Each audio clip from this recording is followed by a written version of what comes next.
You've been lied to about peace. They told you it comes from a perfect life, from finally fixing all your problems, from reaching some faraway future where everything makes sense. But if that were true, why do people who seem to have it all still toss and turn at night? Why do you still feel heavy with thoughts, restless in your own bed, trapped in the same cycle of worry and overthinking? The truth is this: peace isn't waiting somewhere outside of you. It isn't hidden in tomorrow's plans or in someone else's approval. Peace is already here, inside you, and Buddhist wisdom has carried the keys for thousands of years. These aren't complicated ideas. They are simple, gentle phrases. Words that, when you let them sink into your heart, quiet the noise, release the weight, and open the door to stillness. The greatest teachers, the Buddha, monks, and seekers who dedicated their lives to understanding the mind, left behind truths that can help you rest tonight. Not by escaping life, but by seeing it clearly. Tonight, as you listen to these 7 phrases, something inside you will shift. Your breath will soften. Your body will loosen its grip on stress. Your thoughts will begin to dissolve, like clouds drifting across the night sky. And when you wake tomorrow, you'll feel it, lighter, clearer, steadier, ready to face the day, not with tension, but with calm. This isn't just another bedtime story. This is an invitation to discover the quiet strength already inside you. Are you ready? Let's begin. As the moon rests in still waters, may my mind rest in quiet clarity. You've heard the words, you've felt the promise of rest, and now the journey begins. There is something timeless in the way wisdom whispers at night, when the world grows quiet and you are left alone with your breath. These phrases are not decorations of language, they are keys. And if you let them in, they can open doors you did not even know were locked. The first is soft, almost like a lullaby, but within it lies an ocean of depth. As the moon rests in still waters, may my mind rest in quiet clarity. This line carries more than beauty. It carries a teaching about how the mind reflects the world. The moon does not push its light into the lake. It simply shines, and the stillness of water allows the light to appear. Your mind is the same. When it is restless, stirred by endless thoughts, fears, and plans, nothing can be reflected clearly.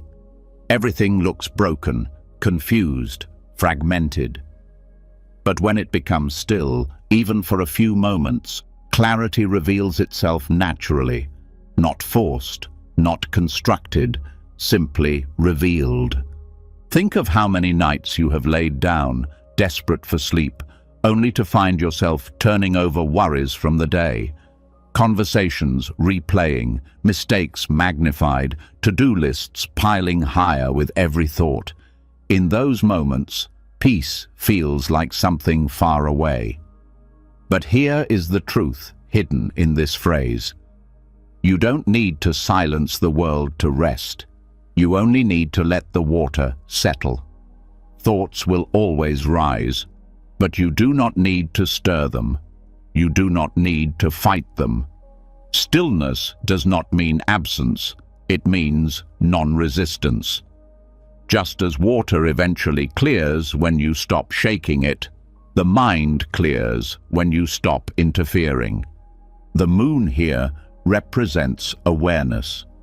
It does not force, it does not judge. It simply shines, and clarity is nothing more than allowing your awareness to rest, without chasing, without clinging. When you repeat this phrase, you invite the mind to stop struggling. You give yourself permission to let the day be over. The waters of the mind can rest, and with that rest comes peace. There is also a deeper meaning in the connection between water and reflection. In Buddhist teachings, the mind is often compared to a mirror. A mirror does not choose what to reflect. It simply shows what is there. The problem comes when dust covers the surface. Dust here is attachment, fear, endless chatter. And yet, the mirror is never destroyed by dust. It only needs to be cleaned. Stillness cleans the mirror. Repeating this phrase at night is like wiping away the day's dust, so the mind can shine again. Think about what happens physiologically when you allow the body and breath to slow. The nervous system moves from a state of tension into calm. Heart rate softens, muscles release, stress hormones begin to lower. Science now shows what Buddhist practice has pointed to for centuries. When the body settles, the mind settles. When the mind settles, sleep comes not as a battle, but as a natural falling. This phrase is not just poetic. It is a practical tool, a gentle cue for both brain and body to shift into rest mode. Clarity, the heart of this phrase, is often misunderstood. People believe clarity means figuring everything out, solving every problem before rest. But clarity here does not mean answers.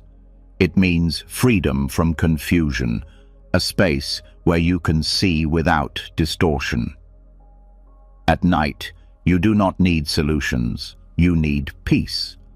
Clarity is simply knowing that it's enough to rest, that tomorrow does not need to invade tonight. The moon rests in still waters even though the world continues moving. You too can rest even while life continues outside your door. Notice the subtle invitation hidden here. May my mind rest. Not, I will force my mind to stop, but may it rest. It is gentle, it is permissive. It respects the nature of the mind, acknowledging that you cannot beat it into silence. You can only allow, like placing a hand on a restless child and letting them know it's safe to sleep. That is the secret. Stillness is not achieved by violence. It is born from kindness toward yourself. The moon also carries a symbolism in Buddhism that cannot be ignored. It represents enlightenment, the natural purity of awareness that is always there, even if clouds pass across it. You may feel lost, stressed, or overwhelmed, but awareness itself is untouched. The moon never disappears, it only hides behind weather. When you whisper this phrase before bed, you remind yourself, clarity is not something I must create. It is already within me, waiting beneath the clouds of thought. There is comfort in seeing yourself as water, not stone. Stone resists. It stays rigid, unyielding, breaking under pressure over time. Water bends, accepts, adapts, and in that surrender, it becomes powerful. The most unassuming stream can carve canyons given time. The mind, too, grows strong, not by resisting every thought, but by softening, by resting in its natural clarity. This phrase is a training to see yourself as water, gentle yet unbreakable, still yet alive. Think also about how the moon never struggles to shine. It reflects the sun without effort, bathing the night in quiet light. What if your mind could rest the same way, not chasing brilliance, not forcing answers, but reflecting peace simply by being still. You do not need to be extraordinary to rest well. You only need to let go of the constant movement. This phrase holds you like a reminder. Stop stirring, stop grasping, let it settle. Many of us carry guilt into bed.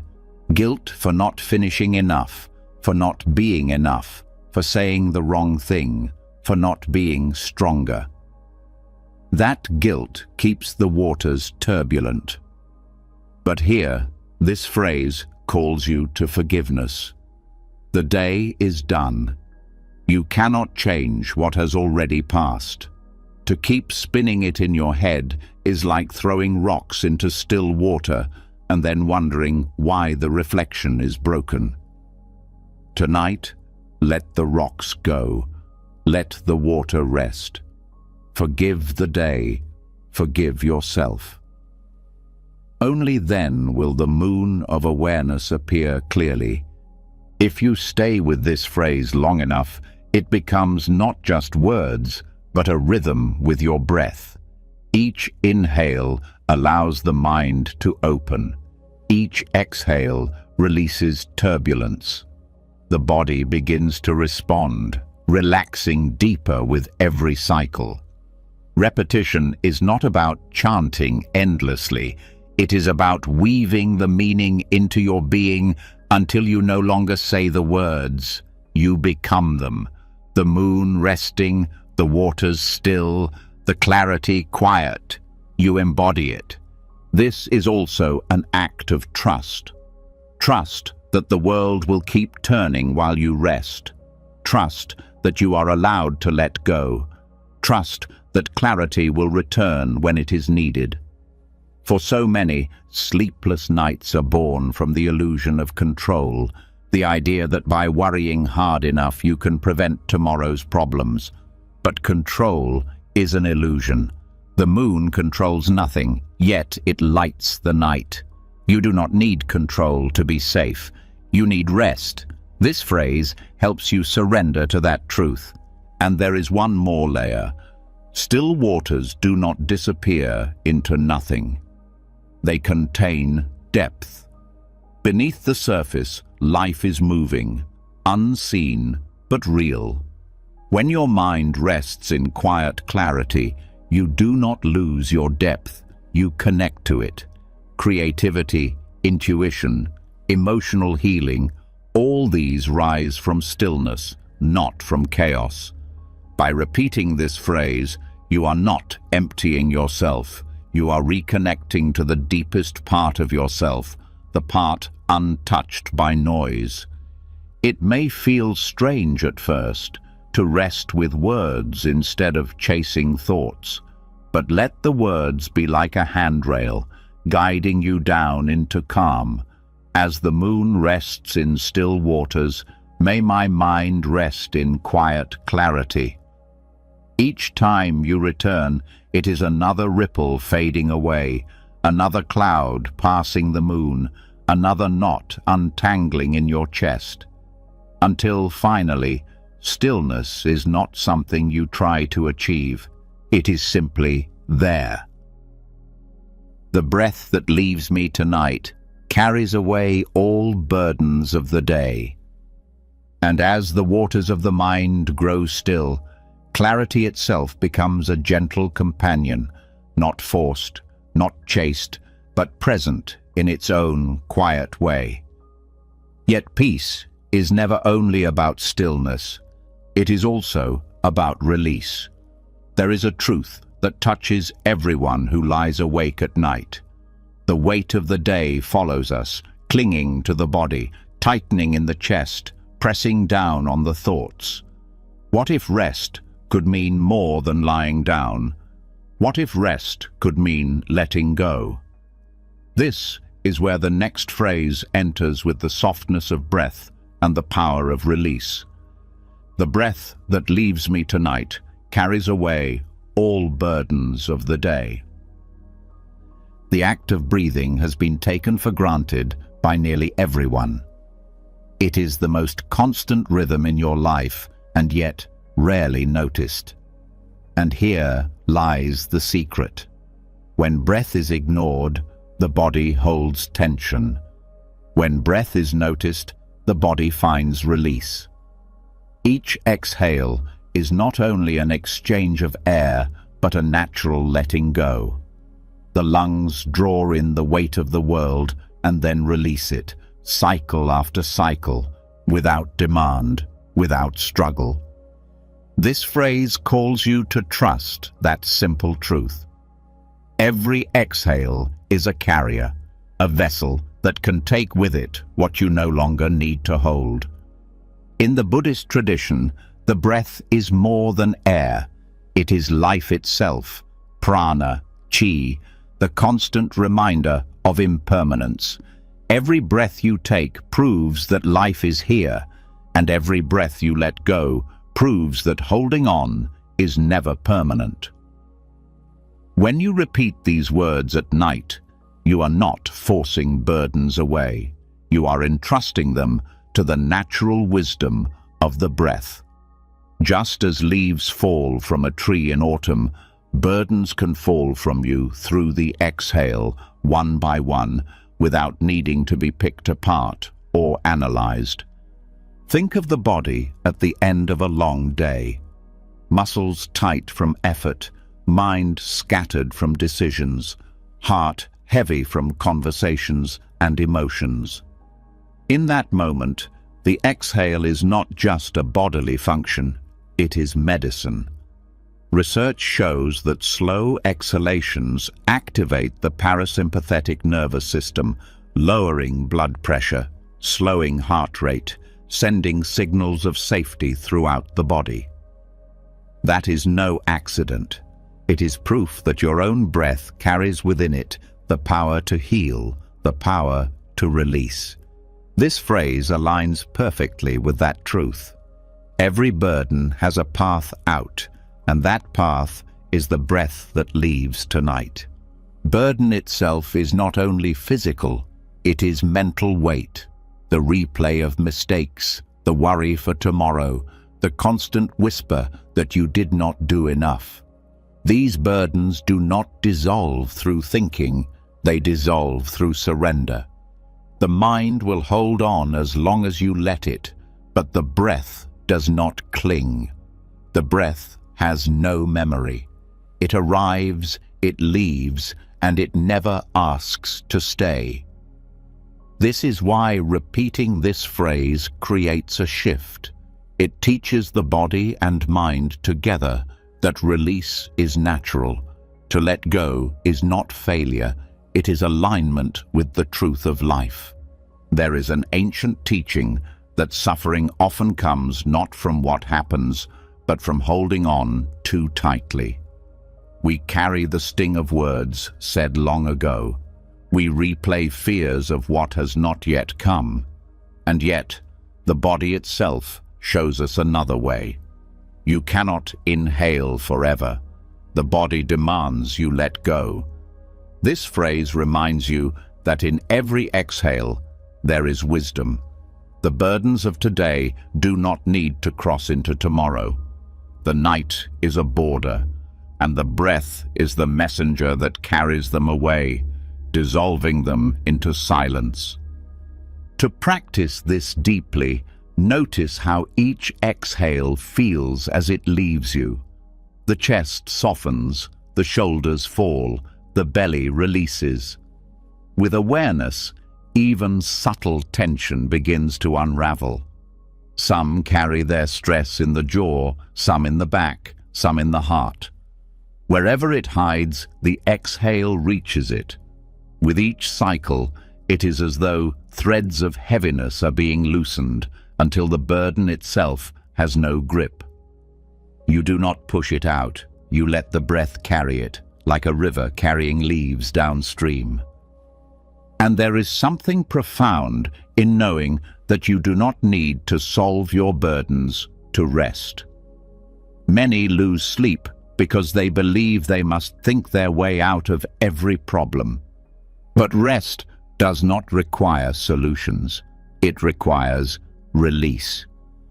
This phrase offers you permission to allow the breath to do what thought cannot, to take with it the heaviness you cannot reason away, to remind you that not everything must be carried across the threshold of sleep. The breath also connects you to something larger than yourself. Each exhale leaves you and joins the air that moves across the entire earth. In that sense, your burdens are not locked inside you. They become part of the greater flow of life. There is relief in knowing you are not alone in release. Millions are exhaling at this very moment, letting go of their own weight, and in that collective surrender, there is unity. To breathe out is to join the world in its endless rhythm of letting go. Think of the way the body sighs naturally when stressed. That sigh is the body's instinctive attempt to release. It does not need to be taught. It is already wired into your being. This phrase takes that instinct and elevates it into conscious practice. Each breath becomes a deliberate act of surrender. You are no longer just living on autopilot. You are participating in your own liberation, one exhale at a time. It is also important to notice the timing of this practice. At night, before sleep. The day has already given you everything it had to give. The mistakes have been made, the conversations spoken, the choices completed. Nothing more can be added to it, yet the mind insists on dragging the weight forward. To say these words at night is to draw a line, to declare that today is finished, to entrust the breath to carry it all away so tomorrow can begin without residue. This is how rest becomes sacred, how sleep becomes renewal rather than just escape. Even the language of the phrase matters. The breath that leaves me tonight carries away all burdens of the day. It does not say some burdens or only the ones you choose. It says all. It is an invitation to complete surrender, not partial. Often people believe they must cling to worry as proof of responsibility, as though letting go means they do not care. But letting go does not mean neglect. It means you recognize that carrying weight through the night changes nothing but your peace. You can care deeply and still release completely.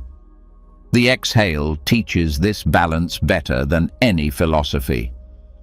And if there is doubt that the breath can truly hold this power, look to the monks who have sat for centuries in meditation, using only the breath as anchor. Entire traditions of practice are built on the trust that breath alone can transform suffering into peace. Not because it changes reality outside you, but because it changes your relationship with it inside you. The burdens of the day no longer have chains to bind you when the breath unhooks them one by one. There is also something humbling in realizing that no one is exempt from this truth. Kings breathe, beggars breathe, children breathe, elders breathe. Every exhale carries something away. The phrase is universal. Whether your burden is grief, anger, regret, or simple exhaustion, the breath does not discriminate. It receives it all, carries it all, and releases it into space. In that equality, there is comfort. You are part of the same rhythm that sustains all life. The practice can also extend into gratitude. To exhale is not only to release weight, but to recognize the gift of being able to release. Not everyone has this night, this moment, this chance to let go. Gratitude softens resistance, making the release even deeper. With every breath, you can say silently, "Thank you for carrying this for me. Thank you for teaching me how to let go." Gratitude transforms release from mere mechanics into devotion, into reverence for life itself. As you rest with this phrase, you may notice that the body naturally deepens the breath without forcing it. Like a tide that slowly recedes, each exhale grows longer, smoother, easier. Sleep itself is built on this rhythm. When you enter deep sleep, breathing slows, exhalations lengthen, burdens dissolve into dreams. To consciously begin this process before sleep is to align yourself with the very design of the body. You are not fighting for rest, you are stepping into the current that leads to it. The phrase also carries a reminder of impermanence. Whatever feels unbearable tonight will not feel the same tomorrow. Just as breath never stays, burdens too transform. This recognition softens the grip of fear. You do not need to solve forever tonight. You only need to let tonight's breath carry tonight's burdens. Tomorrow will have its own breath, its own release, its own clarity. This truth prevents the mind from overwhelming itself with endless weight. And so, as you lie down, repeating the phrase, you begin to notice a shift. The day starts to feel distant, like something already fading. The body loosens, the mind stops fighting, the breath takes over the work. You no longer carry the day. It carries you out of tension, out of worry, into the quiet peace of surrender. Burdens are not yours to hold forever. They are only visitors. The breath is the guide that shows them the way out. And in that leaving, you are left with the stillness, the openness, and the rest you were seeking all along. And as the breath carries the weight of the day into the vastness beyond you, what remains is not emptiness but space, a gentle openness that feels almost sacred. This is where the journey turns inward again, not to release, but to discover what has been quietly present all along. There is a phrase that speaks to this hidden treasure. In the silence of this night, I meet the boundless compassion of the present moment. Silence is often mistaken for absence, as though it is nothingness, a void to be filled. But true silence is not empty. It is full, rich with presence. When the chatter of thought softens and the noise of the world fades, what is revealed is something far deeper than the absence of sound. It is the natural compassion that underlies life itself. To meet silence is not to meet nothing. It is to meet the heart of existence without disguise. Compassion is not always understood in its true form. Many believe it means pity or sympathy, but in its deepest sense it is recognition, the understanding that life is shared, that suffering is shared, and that care can rise without condition. In the silence of night, you can feel this truth more clearly than during the day. When distractions fall away, when there is no demand to perform or pretend, the present moment opens, and with it comes compassion, flowing quietly like a hidden river. This phrase is an invitation to stop searching for compassion outside of yourself. So many chase it in the approval of others, in relationships, in recognition. But here, you are reminded that compassion is not something given from the outside. It is already boundless within you, waiting in the stillness of now. When the night grows quiet, when nothing is required of you, the heart remembers its own capacity to care, to forgive, to soften. Meeting compassion in the present moment changes the way the heart holds itself. Often, you may carry self-judgment, regret, or feelings of not being enough. These voices grow loud in the silence of night, But the silence that this phrase points to is different. It is not the silence of isolation, it is the silence of presence. In this silence, judgment dissolves, because there is no comparison, no past, no future, only the fullness of being here. And in that fullness, compassion arises naturally, not as something you must practice, but as something you already are. Psychologists now speak of self-compassion as a vital factor in mental health, reducing anxiety and depression, building resilience. Yet this wisdom was already alive in the teachings of Buddhism long before science named it.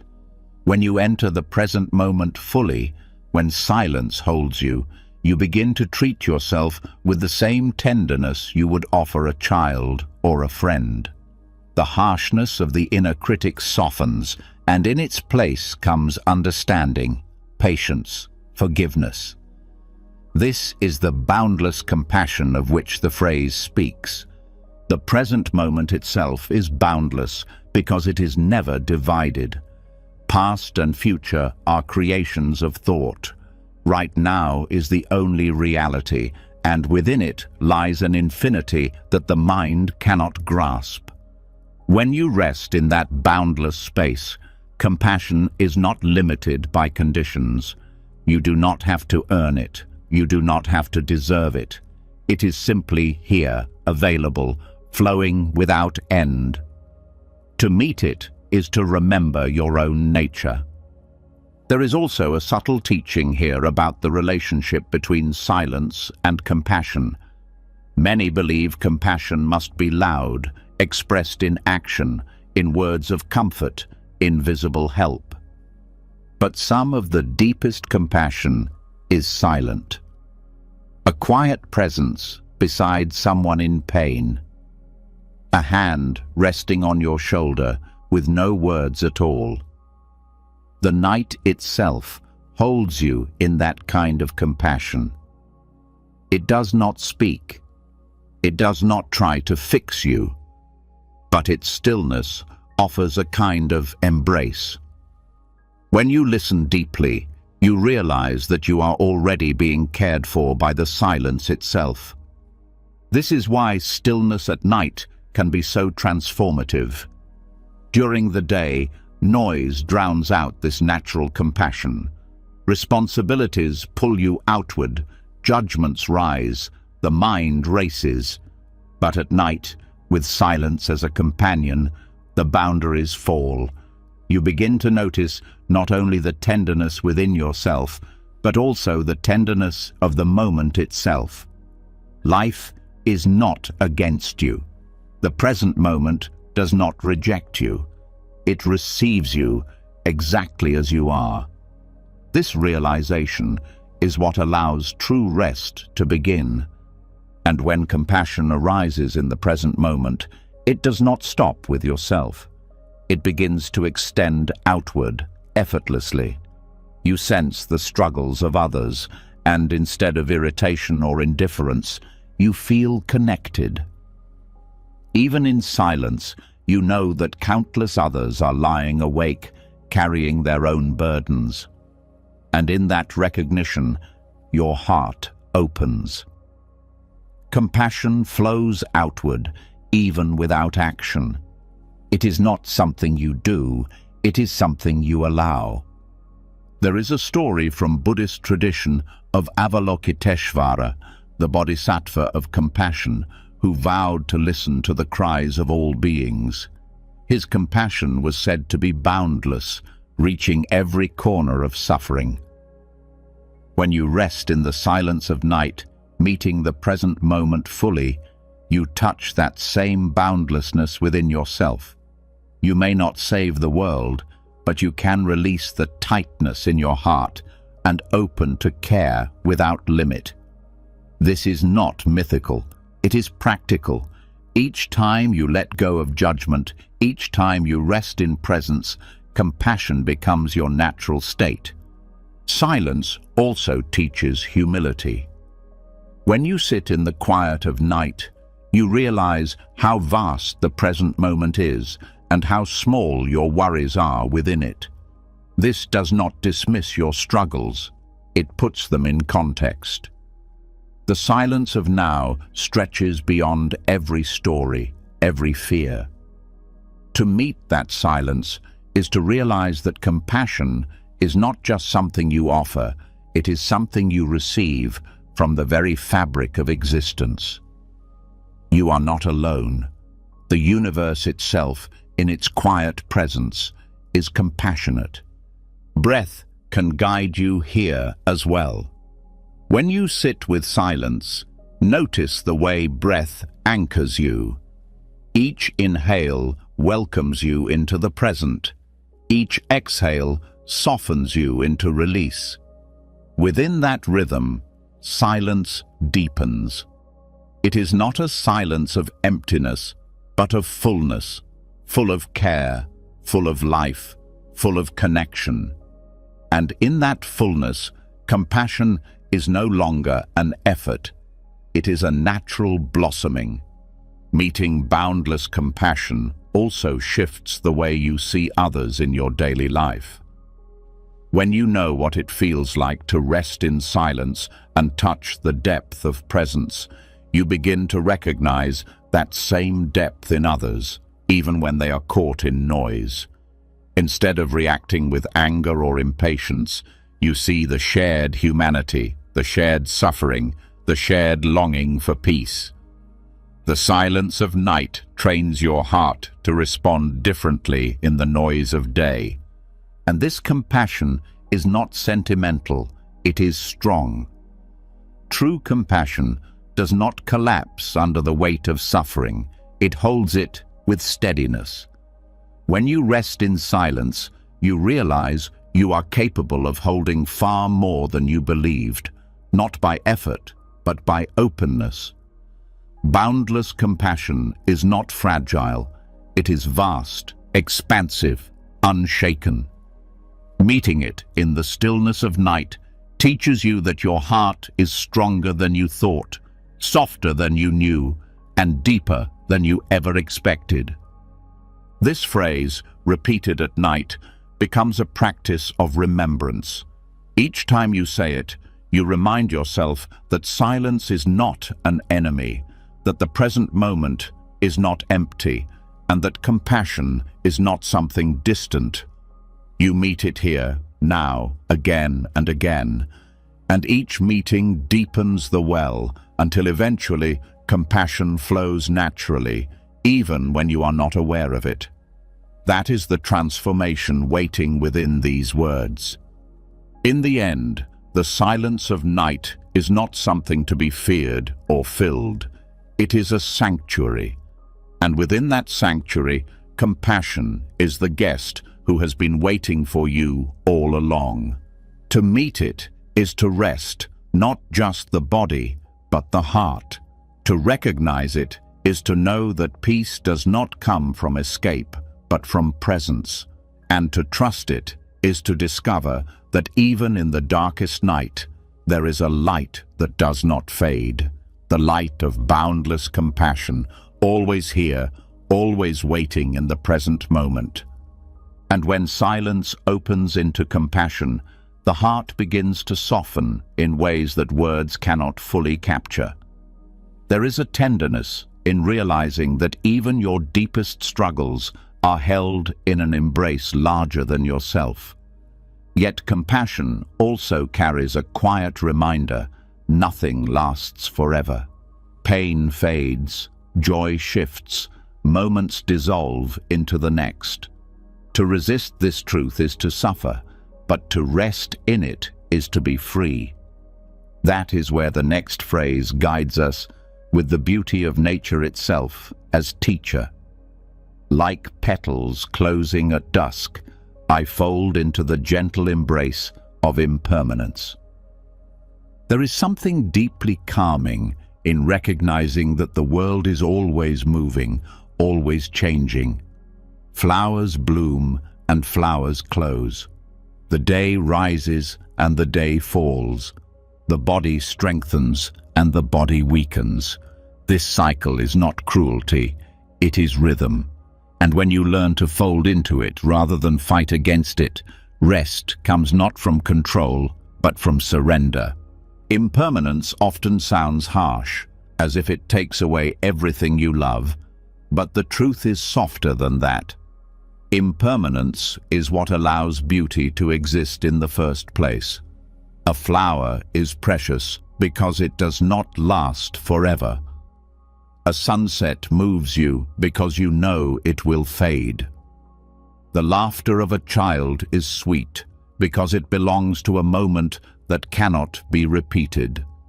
To fold into impermanence is to let go of clinging, to stop demanding that things stay the same, and to discover the peace of flowing with life rather than resisting it. At night, this teaching becomes especially important. How many sleepless hours are spent clinging to what cannot be held, regretting words already spoken, wishing for days that will not return, fearing changes you cannot stop? This phrase reminds you gently that everything is already shifting, and that is not a tragedy, it is life. The burden of permanence is an illusion, and when it falls away, the body and mind can finally rest. The metaphor of petals closing carries a softness worth noticing. Flowers do not resist the dusk. They do not fight to stay open. They fold with grace, with trust, with acceptance. In the same way, you are invited to close your day, not with resistance, but with surrender.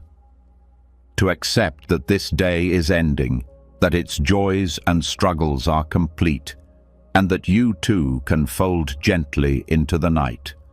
Sleep itself is an act of impermanence.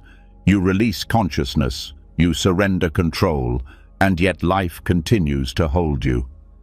In Buddhist teachings, impermanence is not only a concept, it is one of the three marks of existence. Everything you see, everything you feel, everything you hold on to is changing. To deny this is to live in tension, but to embrace it is to discover freedom. Folding into impermanence does not mean you stop loving or caring. It means you love more deeply because you know each moment is a gift that cannot be repeated. When you whisper this phrase at night, you are not saying goodbye to life. You are saying yes to its natural rhythm. Science also confirms this truth in a different language. Neuroscience shows that the brain itself is constantly changing, rewiring through experiences, reshaping through thought, dissolving old patterns, and forming new ones. Nothing in you is fixed. Even the stress that feels permanent tonight is already shifting, already dissolving with every breath. To accept impermanence is to align with the reality of your own biology. You are not static, you are flow.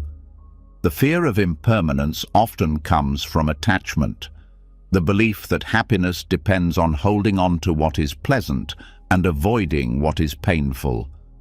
But this phrase reveals another way. Just as petals close, not in despair but in rhythm, you too can release attachment with grace. The end of a day is not the end of life. The fading of one moment makes space for the rising of another. Folding into impermanence is not loss, it is renewal. When you practice this at night, it changes the way your body receives rest. Instead of carrying the tension of wanting the day to be different, you allow it to close. Instead of resisting the passage of time, you let the night carry you. This surrender is not weakness, it is wisdom. It is the strength to recognize that you are part of something larger than yourself, and that larger rhythm will hold you even when you release control. There is also deep comfort in realizing that suffering itself is impermanent. No pain lasts forever. No storm rages without end. Even grief, even heartbreak, shifts and softens with time. To fold into impermanence is to remember that your struggles will not always weigh the same. The night teaches this lesson each time it falls. No matter how bright the day, dusk always comes. No matter how dark the night, dawn always returns. This rhythm is unbreakable, and within it lies hope. The phrase also speaks of gentleness. Fold into the gentle embrace of impermanence, not the harsh grip of change, not the violent tearing away of what you love, but the gentle embrace. This is a reminder that impermanence is not the enemy. It is a holding, a soft wrapping of life's natural rhythm around you. When you allow yourself to be held by it, you discover that there is nothing to fear. You are not falling, you are being carried. In practice, this phrase can become a meditation.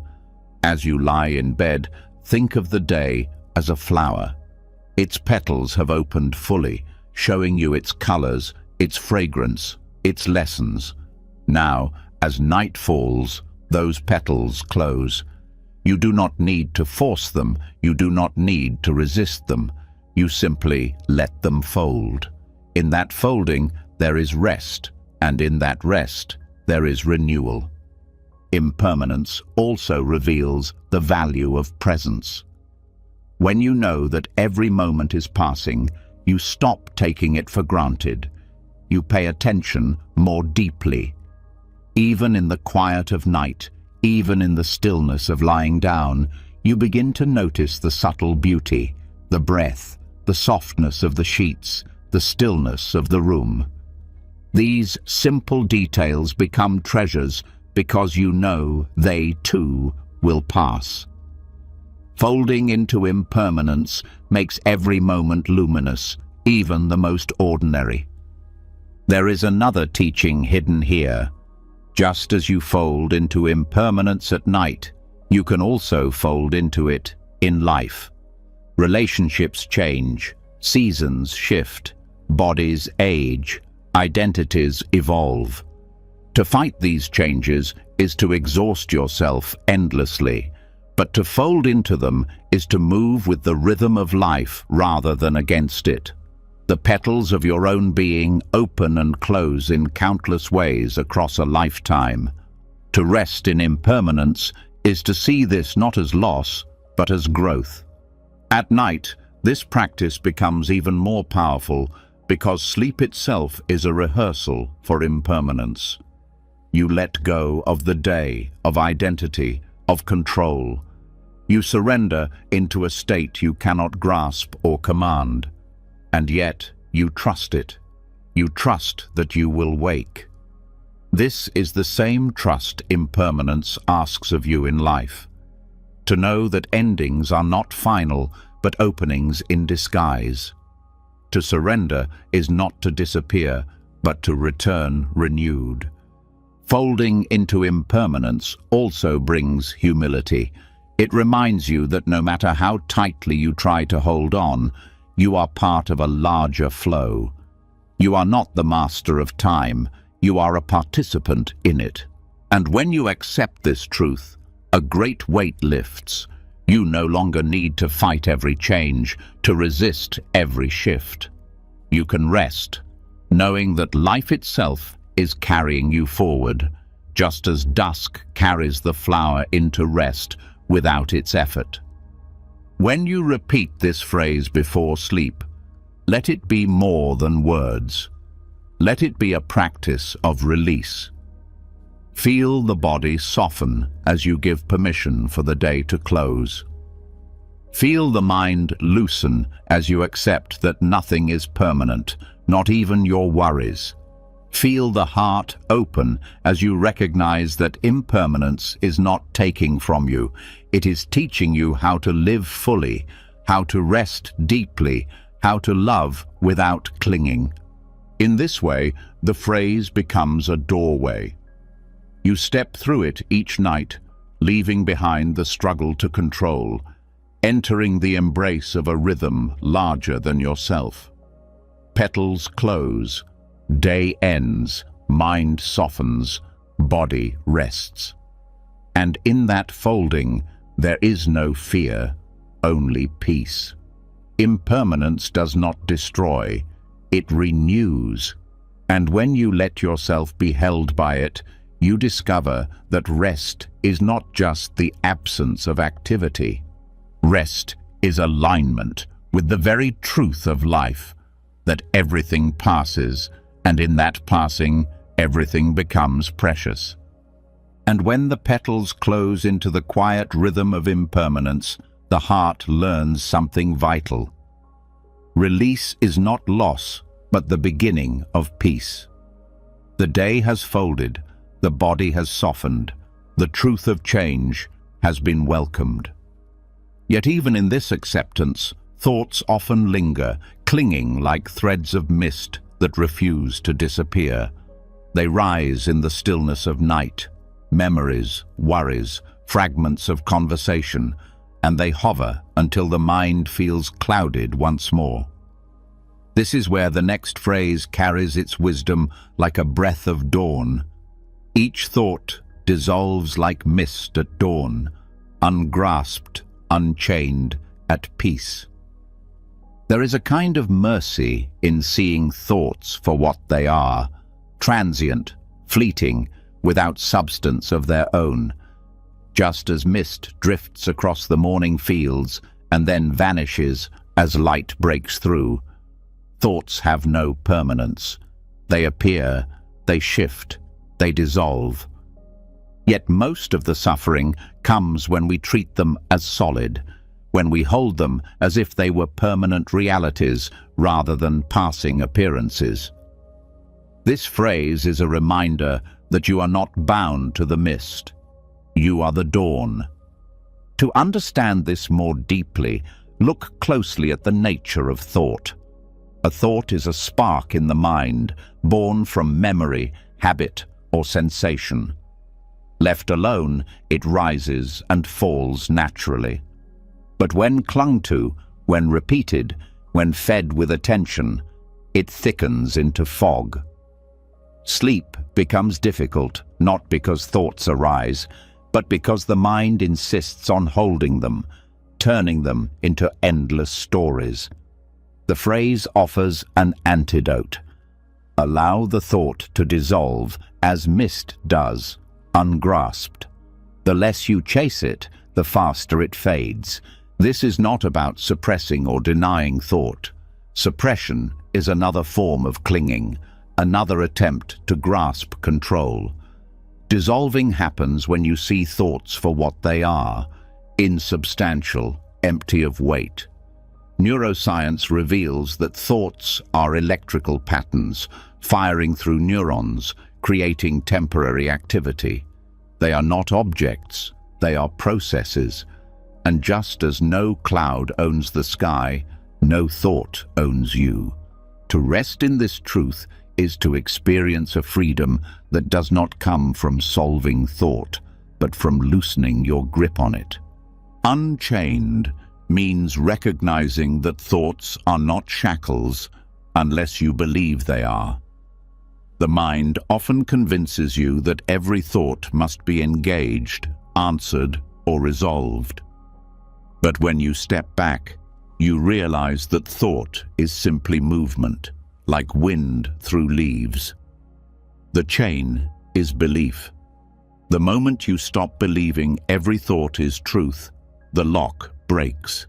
Sleep comes when the chains are gone, when the mist of thought no longer binds you. At peace is the natural outcome of dissolving. Peace is not the absence of thought, but the absence of entanglement. Even as thoughts arise, peace remains, because you no longer treat them as masters.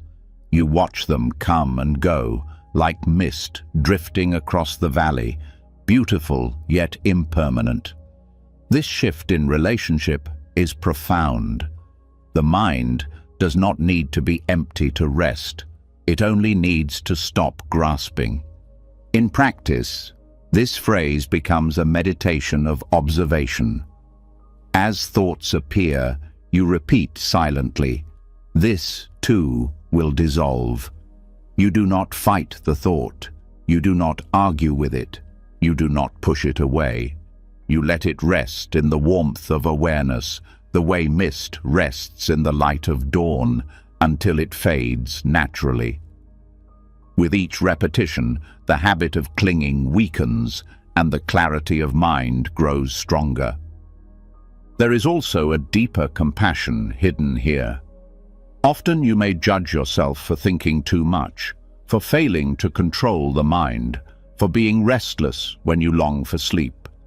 This judgment adds another layer of thought, thickening the mist further. But when you repeat this phrase, you shift from judgment to kindness. You accept that thoughts arise because you are human, because the mind is alive, because memory is active. There is no failure in thought arising. There is only peace in letting it dissolve. The dawn in this phrase is not only literal but symbolic. Dawn represents awakening, the light of awareness that reveals the true nature of thought. In darkness, mist feels endless, but as the sun rises, it vanishes effortlessly. In the same way, awareness itself is the light that clears the mind. You do not need to battle thought. You only need to bring awareness to it. The very act of noticing loosens its grip. This is how the Buddha described mindfulness. Not to destroy thought, but to see it clearly until it loses its power. Unclenching from thought also has practical effects on the body. Studies show that rumination, repetitive thinking, activates stress pathways, raising cortisol and preventing deep rest. But when thoughts are allowed to dissolve, the nervous system calms, muscles relax, heart rate steadies, breathing deepens. The body reflects the freedom of the mind. Sleep then becomes not a struggle, but a natural unfolding, the body following the mind into peace. There is a story in Zen practice about the mind being like a pond. Thoughts are ripples. When you chase them, you create more disturbance, more waves. But when you allow them to rise and fall, the pond clears on its own. The reflection of the moon, of clarity, becomes visible. This phrase captures that same teaching. Thoughts are mist, not mountains. To treat them as solid is to create suffering. To see their emptiness is to rest in peace. Some may ask, what about important thoughts, plans, or ideas? Should those too dissolve? The answer is yes, for now. Night is not the time to carry the weight of tomorrow. Important thoughts will return with the light of day, stronger and clearer, because they are not forced. Trust the rhythm of mind as you trust the rhythm of nature. Just as dawn disperses mist without effort, the clarity of morning will bring back what truly matters. To release at night is not to forget, but to trust. This phrase also helps to reshape identity. Many believe they are their thoughts, that each arising defines them. But when you see thoughts dissolve, you realize you are not the mist, but the space it moves through. Identity becomes less rigid, less entangled with passing patterns. This realization brings freedom beyond sleep. It touches the core of Buddhist teaching, that self too is impermanent, a collection of shifting processes. Peace comes not from holding identity tightly, but from recognizing its fluidity. There is also beauty in the image itself. Mist is delicate, ethereal, soft. To see thoughts in this way transforms your relationship with them. Instead of fighting them as enemies, you can regard them as mist, light, passing, even beautiful in their impermanence.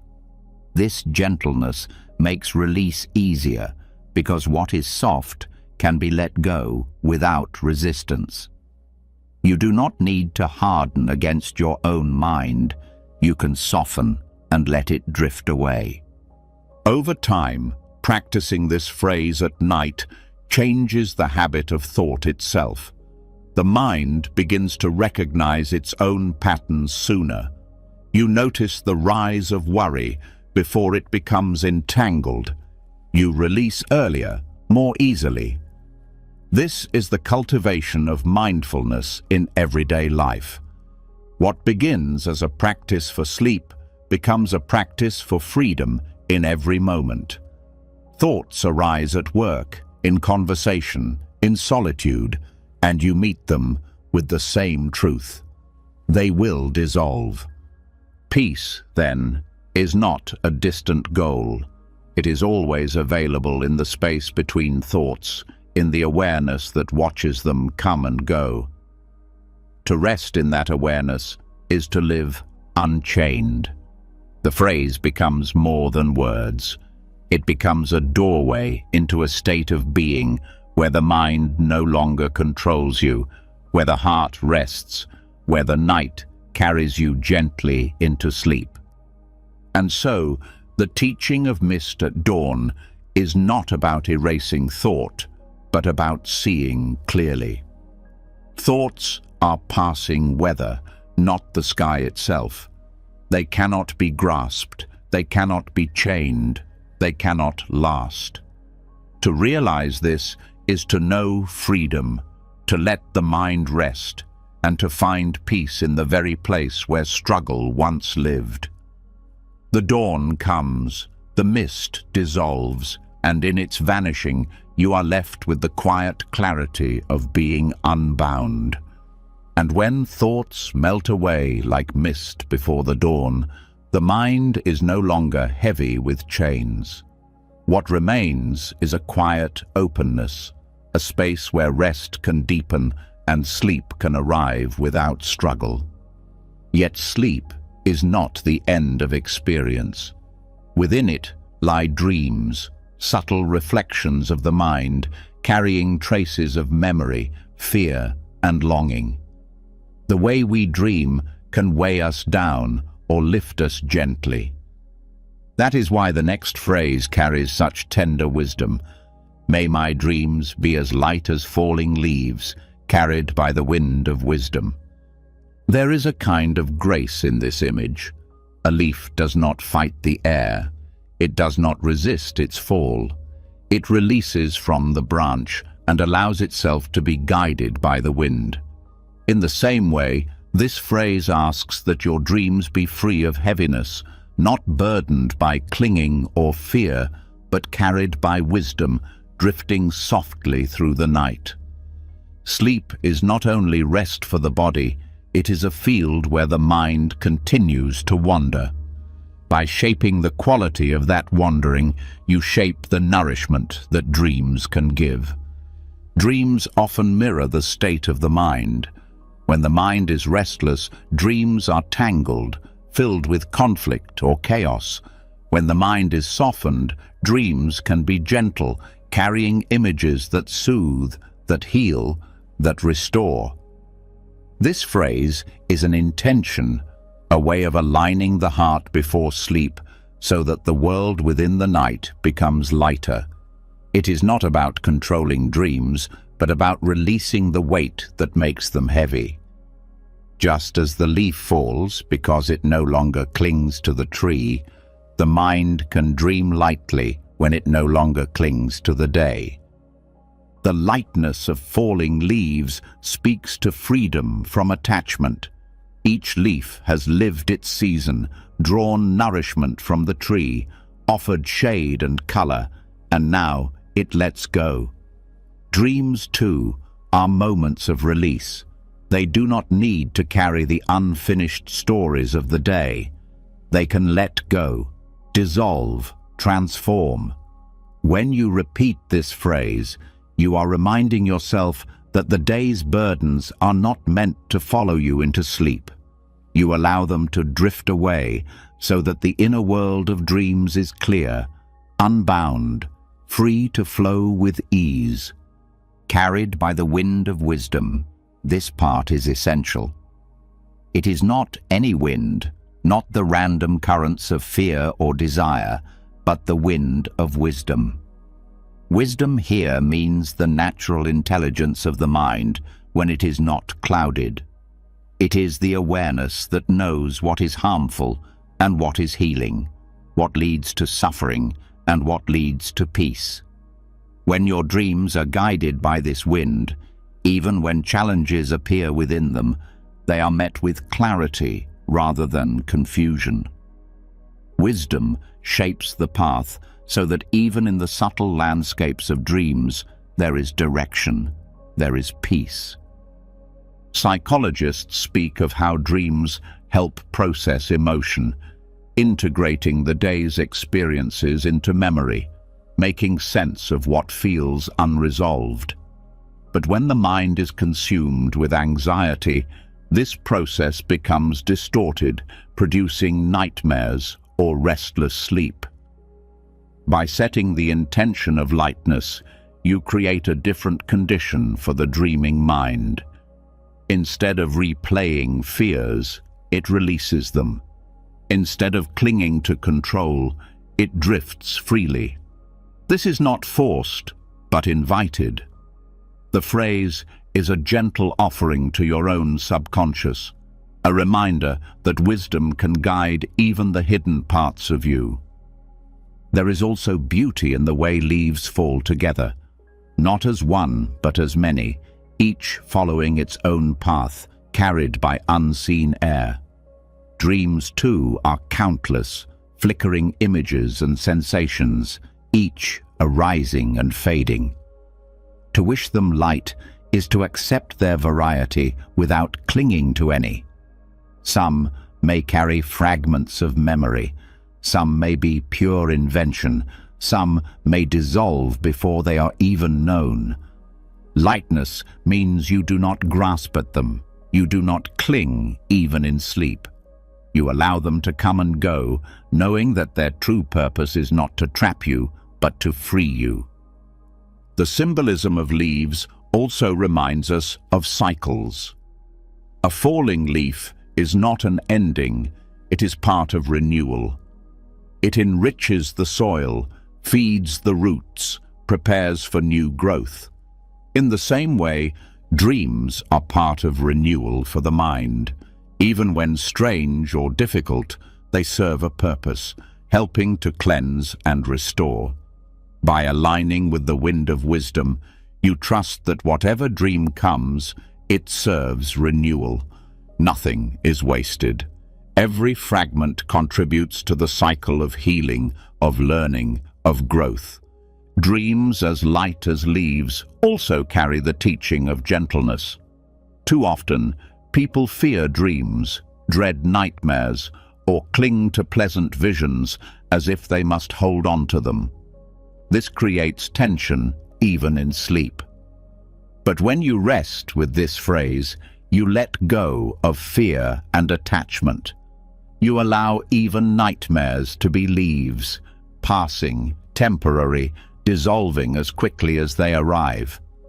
Fear has less grip when you remember that all dreams are fleeting. None are permanent. None can bind you unless you cling. Wisdom as the wind means there is trust. Just as leaves trust the air to carry them, you trust that your deeper mind knows what is needed. Not every dream will be joyful, but every dream can be light.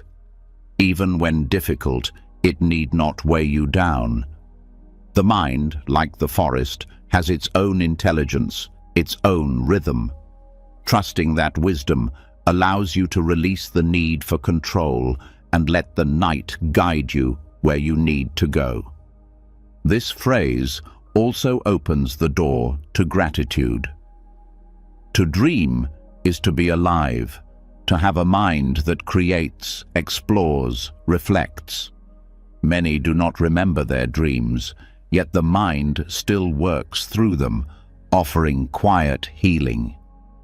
To wish for light dreams is not to demand perfection, but to give thanks for the gift of rest, the gift of renewal.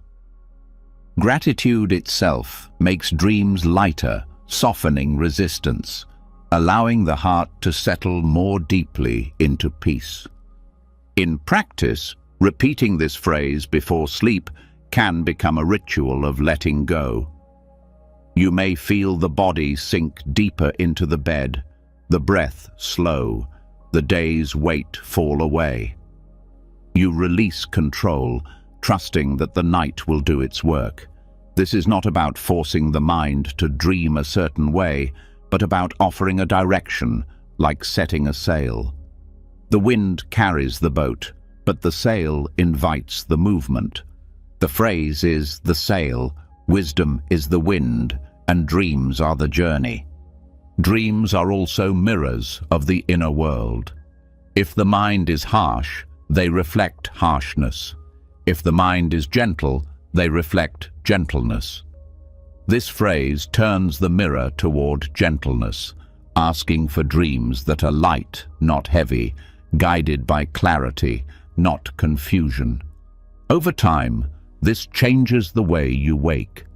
Instead of rising heavy with unresolved tension, you rise lighter, refreshed, as though the night itself has lifted something from you. And there is a deeper layer still. In Buddhist teachings, dreams can also represent the illusory nature of life. Just as dreams dissolve when you wake, so too do experiences dissolve with time. To see dreams as leaves carried by wisdom is to train the mind to see waking life in the same way, not to cling, not to fear, but to flow with the rhythm of change. The practice in sleep becomes the practice in life. Both are fields of impermanence. Both are carried by the same wind of truth. So the phrase is not only a prayer for rest, but a teaching for life itself. To let go of clinging, to trust wisdom, to be carried lightly. Each night you repeat it, you are not only shaping your dreams, you are shaping your mind. You are training the heart to live with less weight, less fear, more trust, more freedom. And as you drift into sleep with these words, you may not control the dreams that come, but you change the way you meet them. Light, free, carried, not trapped, not heavy, not chained. The leaf falls, the wind carries, the forest renews. You sleep, the dreams flow, the heart rests. This is the gift of letting your nights be guided by wisdom. Dreams that are light, and a waking life that is lighter still. And when dreams drift like leaves on the wind, the night itself becomes lighter, a quiet journey where even the hidden mind learns to release. But rest is never only for yourself. What you carry into sleep is shaped by what you gave during the day, and often the heart finds its calm not in what it received, but in what it offered. The next phrase opens the door to this deeper truth. The kindness I offered today ripples outward beyond what I can see.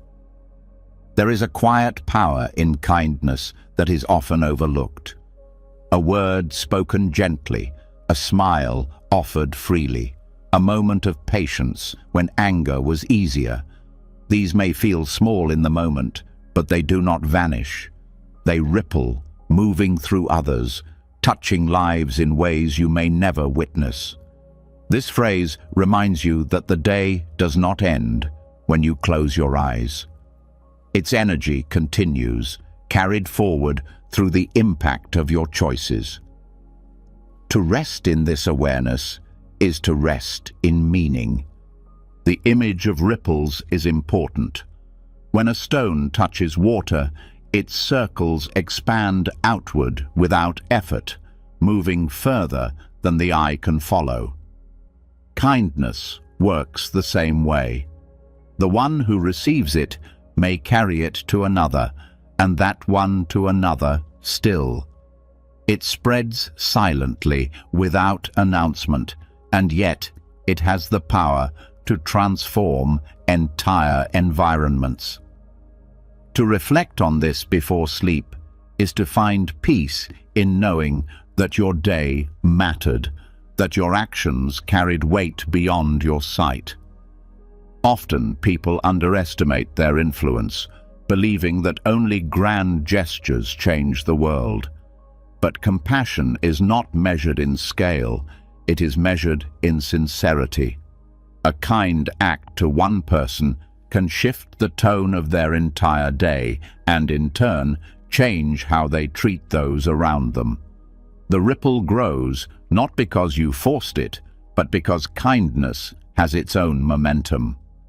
This phrase invites you to rest in trust of that momentum, to release the need to see results, and instead believe in the unseen impact of your goodness. There is also healing in remembering kindness at night. Many lie in bed replaying mistakes, regrets, harsh words spoken.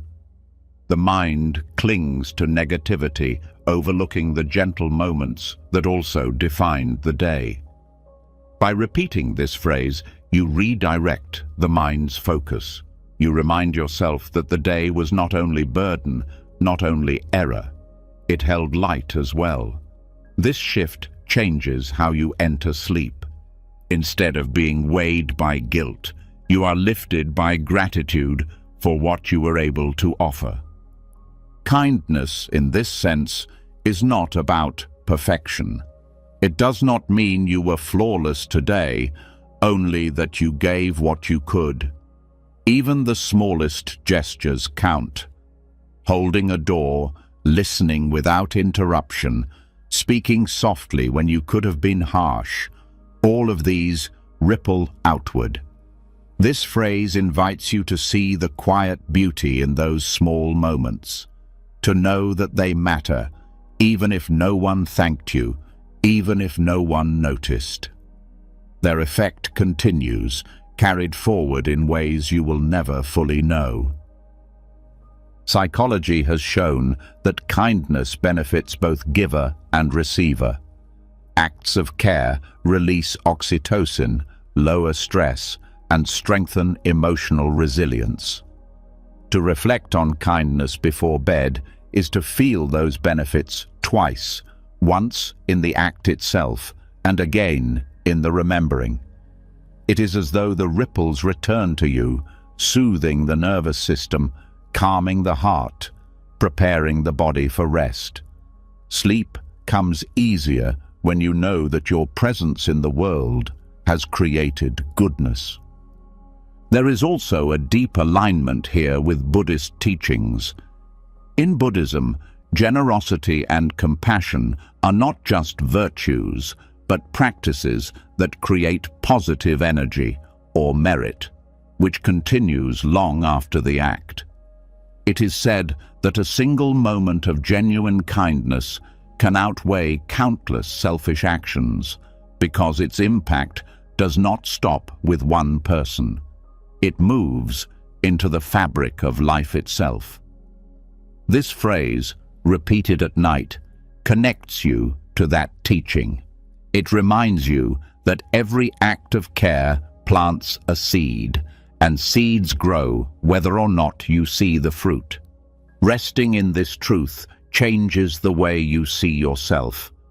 Many people lie awake doubting their worth, feeling insignificant, unseen. But when you remember the kindness you offered, you see evidence of your value. You realize that your existence has touched others in ways that cannot be measured. Worth is not in accomplishments or possessions. It is in the ripples you send through kindness. To hold this before sleep is to rest in dignity, in quiet confidence that you are part of something larger. The phrase also teaches patience. Ripples take time to spread. You may never see where they reach, and that is part of the practice, to let go of the need for recognition. True kindness does not demand a return. It trusts that its energy will find its way, just as water carries ripples across its surface without being told. This patience brings peace, because it frees you from expectation. You can rest knowing that your offering was enough without needing proof. There is beauty in reflecting on kindness as a form of legacy. Every day you shape the world around you, not with dramatic actions, but with consistent ripples. Long after your words are forgotten, their effect continues in the lives they touched. At night, when the mind often questions meaning, this phrase brings reassurance. It reminds you that nothing good is wasted. Even the smallest kindness today continues beyond you, into tomorrow and beyond, woven into lives you may never meet. In practice, repeating this phrase before bed can become a meditation of gratitude. You can recall specific moments of kindness from the day, not to inflate your ego, but to acknowledge that goodness flowed through you. You can allow that memory to settle into the body, feeling the warmth it creates, the release it brings. In this way, the phrase is not abstract. It is lived, felt, embodied as you drift into rest. The ripple also includes kindness shown to yourself. Too often, people forget that compassion begins inward. The way you spoke to yourself, the patience you offered to your own mistakes, the rest you allowed yourself to take, all of these are ripples too. They shape how you meet the world tomorrow. To remember this at night is to recognize that your inner kindness is not selfish, but foundational. It strengthens the ripples you send outward. Kindness as a ripple also changes how you see difficulty. Perhaps today was heavy. Perhaps conflicts arose. Perhaps pain was present. Yet, even in difficulty, a single moment of kindness creates contrast, like light breaking through clouds. That light spreads further than the shadow. To rest in this awareness is to trust that no matter how challenging the day, goodness was not absent. It flowed, and it continues to flow. And there is one more truth hidden here. Kindness multiplies. When you give it, it inspires others to give. One ripple becomes many, spreading across the waters of human connection. This is how communities are built, how hope is sustained, how change takes root. To know that your actions contribute to this larger movement is to feel connected, even when you lie alone in the quiet of night. You are part of something vast, carried forward by every ripple of kindness ever offered. So, as you close your eyes with these words, let yourself rest in the knowledge that the day did not disappear. It continues through the echoes of your care. The kindness you gave is not gone. It is alive, moving, touching others beyond your sight. To sleep with this awareness is to sleep with peace, knowing that your life is not just lived for yourself, but woven into the lives of countless others. The ripples extend, the circle widens, and even in the stillness of night, the movement of kindness carries on. And as the ripples of kindness extend into places you will never see, the night carries you toward another truth. Peace is not only found in what you give, but also in what you release. The heart may be softened by compassion, Yet the mind often clings to control, replaying what could have been done differently or what must happen tomorrow. Control feels safe, but it is also the very weight that keeps rest far away. This is why the next phrase enters like a balm. As I surrender to rest, I release the illusion of control. The sense of control is deeply woven into daily life. People plan, organize, adjust, and strategize, believing that if they hold tightly enough, nothing will fall apart. Yet, control is often an illusion.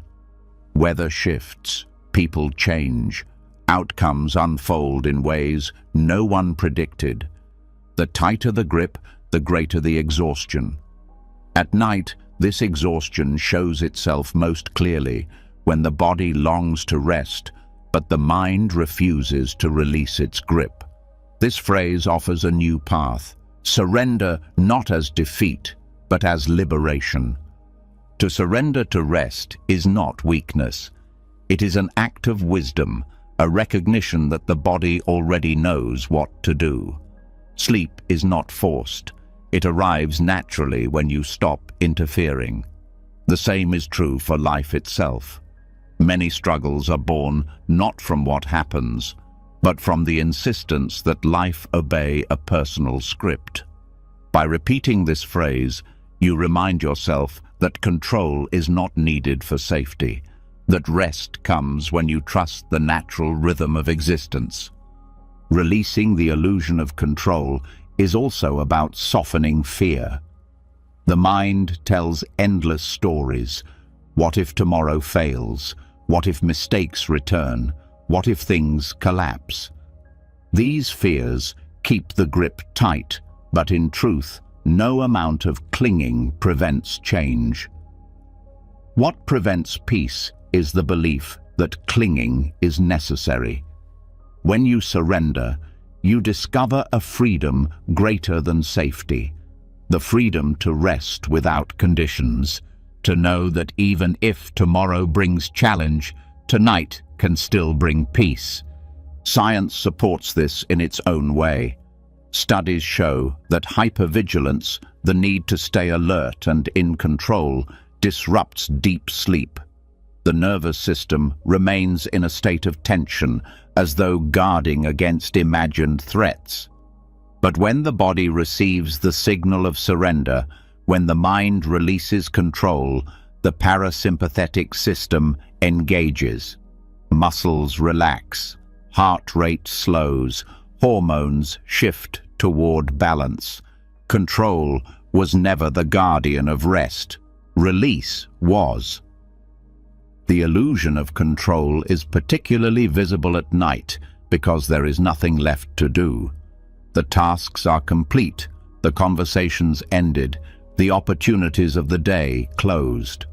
Yet the mind keeps rehearsing, as if planning can rewrite what has already passed. This phrase cuts through that habit. It reminds you that the day is already gone, that the future has not yet arrived, and that control exists only as thought. To see this clearly is to step out of illusion and into truth. Surrender here does not mean neglecting responsibility. It means recognizing limits. There is a boundary between what can be shaped and what cannot. During the day, you act. At night, you release. To confuse the two is to live in tension. To honor the rhythm is to live in harmony. This phrase is the bridge between action and release, a way of telling yourself, the work is done. Now let the night hold what I cannot. There is also humility in this teaching. Control often grows from pride, the belief that only through constant effort can things turn out right. But humility sees the larger picture. Life has carried you through countless nights without your command. The heart has beaten, the lungs have breathed, the body has healed wounds and restored energy, all without your control. To remember this is to see that surrender is not giving up. It is returning to trust in what has always sustained you. This phrase also helps untangle the mind from regret. Control feeds on the idea that if you had done more, been sharper, acted differently, the day would have been better.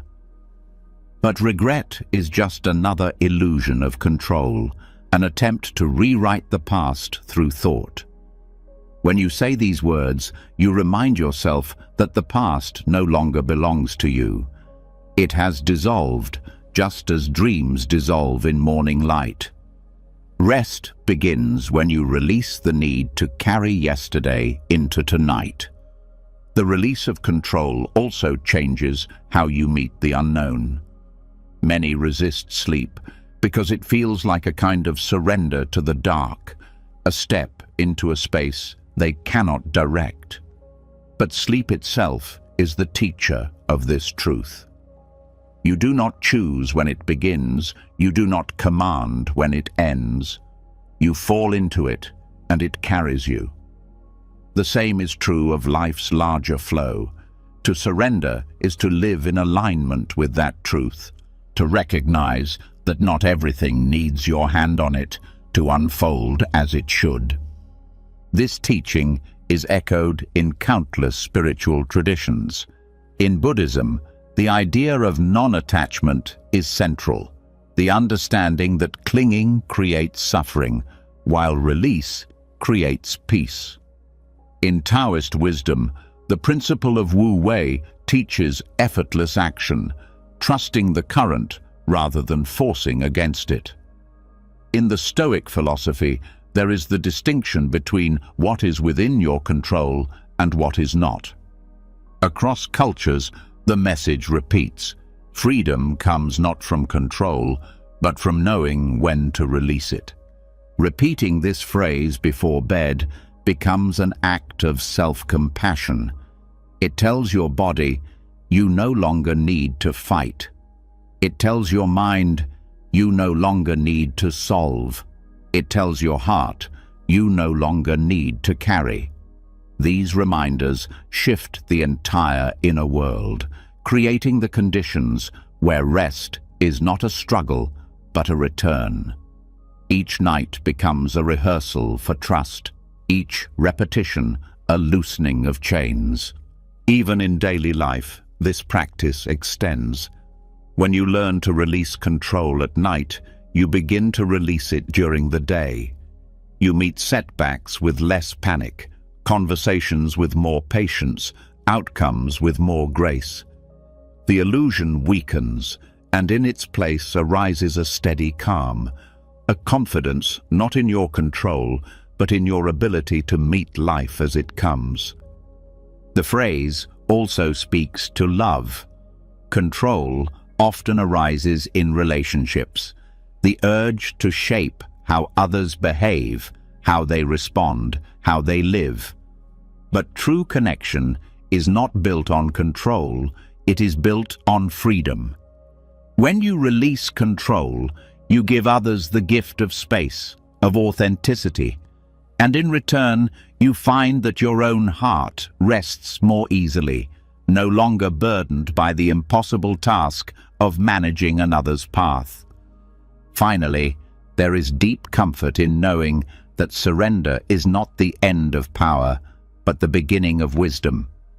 To rest each night in release is to practice letting go in life itself, of plans, of outcomes, of the illusion that you must hold everything together. The truth is simpler. Life carries you, just as sleep carries you. Control was never the source of safety. Trust has always been. And when you let go into that trust, you discover a rest that no amount of effort could ever give. So tonight, as you whisper this phrase, let its truth seep into you. As I surrender to rest, I release the illusion of control. Let the grip loosen, let the weight fall, let the night carry what you cannot. And in that surrender, discover the peace that comes not from holding on, but from finally letting go. And when the weight of control is finally released, what rises in its place is not emptiness, but an openness that feels infinite. In that surrender, the night becomes vast, and above you the stars shine in quiet brilliance. Their presence has always been there, untouched by your struggles, untouched by your attempts to hold on. They remind you of something essential, something often forgotten in the noise of daily life. The stars above remind me of my true nature, luminous, spacious, and free. There is a reason stars have captivated hearts across every culture and every age. They are distant, yet they feel intimate. They burn with light, yet they rest in silence. To look at them is to remember that existence itself is larger than the mind's narrow concerns. This phrase points to that same remembering, not of something outside you, but of your own nature. Luminous, because within you there is a light that cannot be extinguished by failure or fear. Spacious, because the mind is not the small box of worries it often seems to be, but an endless sky in which thoughts come and go. Free, because at your core you are not bound by the stories you tell yourself, not trapped by circumstances, but already whole. To call yourself luminous is not a metaphor alone. Light is a symbol of awareness. No matter what shadows fill your life, awareness itself shines untouched. Thoughts, emotions, and struggles may obscure it, but they cannot stain it. In Buddhism, this is sometimes called the clear light of mind, a natural clarity that is present in every moment, whether you notice it or not. When you recall the stars, you recall that same clarity within yourself. Even on cloudy nights, the stars remain. Even on stormy days, your awareness remains. The recognition of this light is the beginning of peace.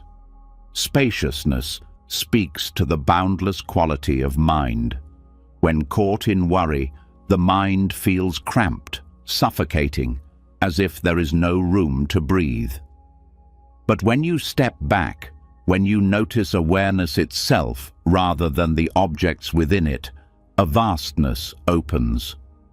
Thoughts are like passing clouds, emotions like shifting weather, but the space that holds them is unchanging. To rest in that space is to know freedom from entanglement. You do not need to fight every thought. You do not need to hold every feeling. There is space enough for all of it. And in that space, nothing overwhelms. Freedom is the natural expression of this luminosity and spaciousness. When you recognize that your true nature is light and space, you see that nothing can truly bind you. Circumstances can shape experience, but they cannot define your essence. You are not the fear, not the regret, not the identity you cling to. You are the awareness in which they arise and pass. This awareness is not bound, not limited. It is free, even when the body is tired, even when the mind is restless. To remember this is to remember that peace is already here. The stars themselves embody impermanence and eternity at once. Each one burns for millions of years, yet eventually fades. Their light travels across unimaginable distances, some of it reaching you long after the star itself has died. In the same way, the kindness, wisdom, and love within you extend far beyond your immediate life. The ripples of who you are reach further than you can see. This awareness brings both humility and strength. Humility because you are part of a vast universe. strength, because your essence is connected to that same vastness. Science gives its own affirmation of this truth. Every atom in your body was forged in the heart of stars. The calcium in your bones, the iron in your blood, the oxygen you breathe, all of it was born in stellar explosions billions of years ago. To say the stars remind you of your nature is not poetry alone, it is science. You are literally stardust, luminous by origin, spacious by design, free by essence. When you look up, you are not looking at something separate. You are looking at yourself reflected on a cosmic scale. This phrase also counters the feeling of smallness that often arises in life. Daily struggles can make you feel trapped in routines, defined only by problems, insignificant in the face of the world. But when you recall the stars, you recall scale. You remember that life is both fragile and vast, that your worries, though heavy, are passing within a universe that is boundless. This does not make your struggles meaningless. It puts them in perspective. It frees you from drowning in them, showing you that beyond every thought is a sky too wide to be confined. The luminous nature of your being is also a guide for how you live. Just as stars shine without demanding recognition, your awareness shines without effort. When you live from this place, your presence itself becomes light for others. You do not need to fix the world single-handedly. Your clarity, your calm, your kindness, these are rays of light that ripple outward, often unseen but always felt. To rest in this recognition before sleep is to rest not only in peace, but in purpose. Spaciousness, too, becomes practical. When you feel overwhelmed, remember the space between thoughts. Notice the pause between breaths. Within those pauses, vastness is present, waiting. You are not as confined as you believe. Space exists even in tension, and when you learn to rest in that space, the grip of overwhelm loosens. At night, this awareness makes room for sleep. By remembering that you are not trapped, you soften into the natural openness of being. Freedom, the final quality, is the fruit of this remembering. To be free does not mean to escape responsibility or difficulty. It means to know that no matter what arises, it does not define you. You can meet joy without clinging, pain without collapsing, uncertainty without panic. Freedom is not about control. It is about release into your true nature. To rest in freedom is to rest as you truly are, before identity, before story, before fear. This phrase can become a meditation in itself. As you lie in bed, recall the stars. Feel their stillness, their distance, their quiet light. Whisper the words to yourself, not as poetry, but as truth. Luminous, spacious, free. Allow those qualities to settle into your body, into your breath, into your mind. Let the boundaries soften. Let the heart open. Let the awareness expand. In that state, sleep becomes not just rest, but a return to essence. The practice of remembering your true nature transforms not only sleep, but waking life. Each time you recall the stars, you anchor yourself in something larger than fear, larger than identity. You begin to live with more ease, more patience, more trust. You stop clinging to the illusion of being small and trapped. You start living from the recognition that you are already part of the infinite, already luminous, already free. So tonight, when the stars shine above, Let them not only decorate the sky, but mirror your own being. Their light is your light. Their space is your space. Their freedom is your freedom. To rest in this remembrance is to rest in the truth that has always been yours. You are luminous, spacious, and free. And when the stars remind you of the light and freedom already alive within you, another truth begins to unfold. Freedom is not only found in knowing your vast nature, but also in learning how to release what you cannot hold. Light shines, space expands, but the heart still clings to moments, to people, to possessions, to identities. This is where the next phrase speaks with quiet strength. With each exhale, I bow to the truth that nothing is mine to keep. There is something both humbling and liberating in these words. Every breath you take proves the teaching. You draw in air for a moment. It fills you, sustains you, and then it leaves. No matter how much you desire to keep it, you cannot. Life itself is built on this rhythm of taking in and letting go.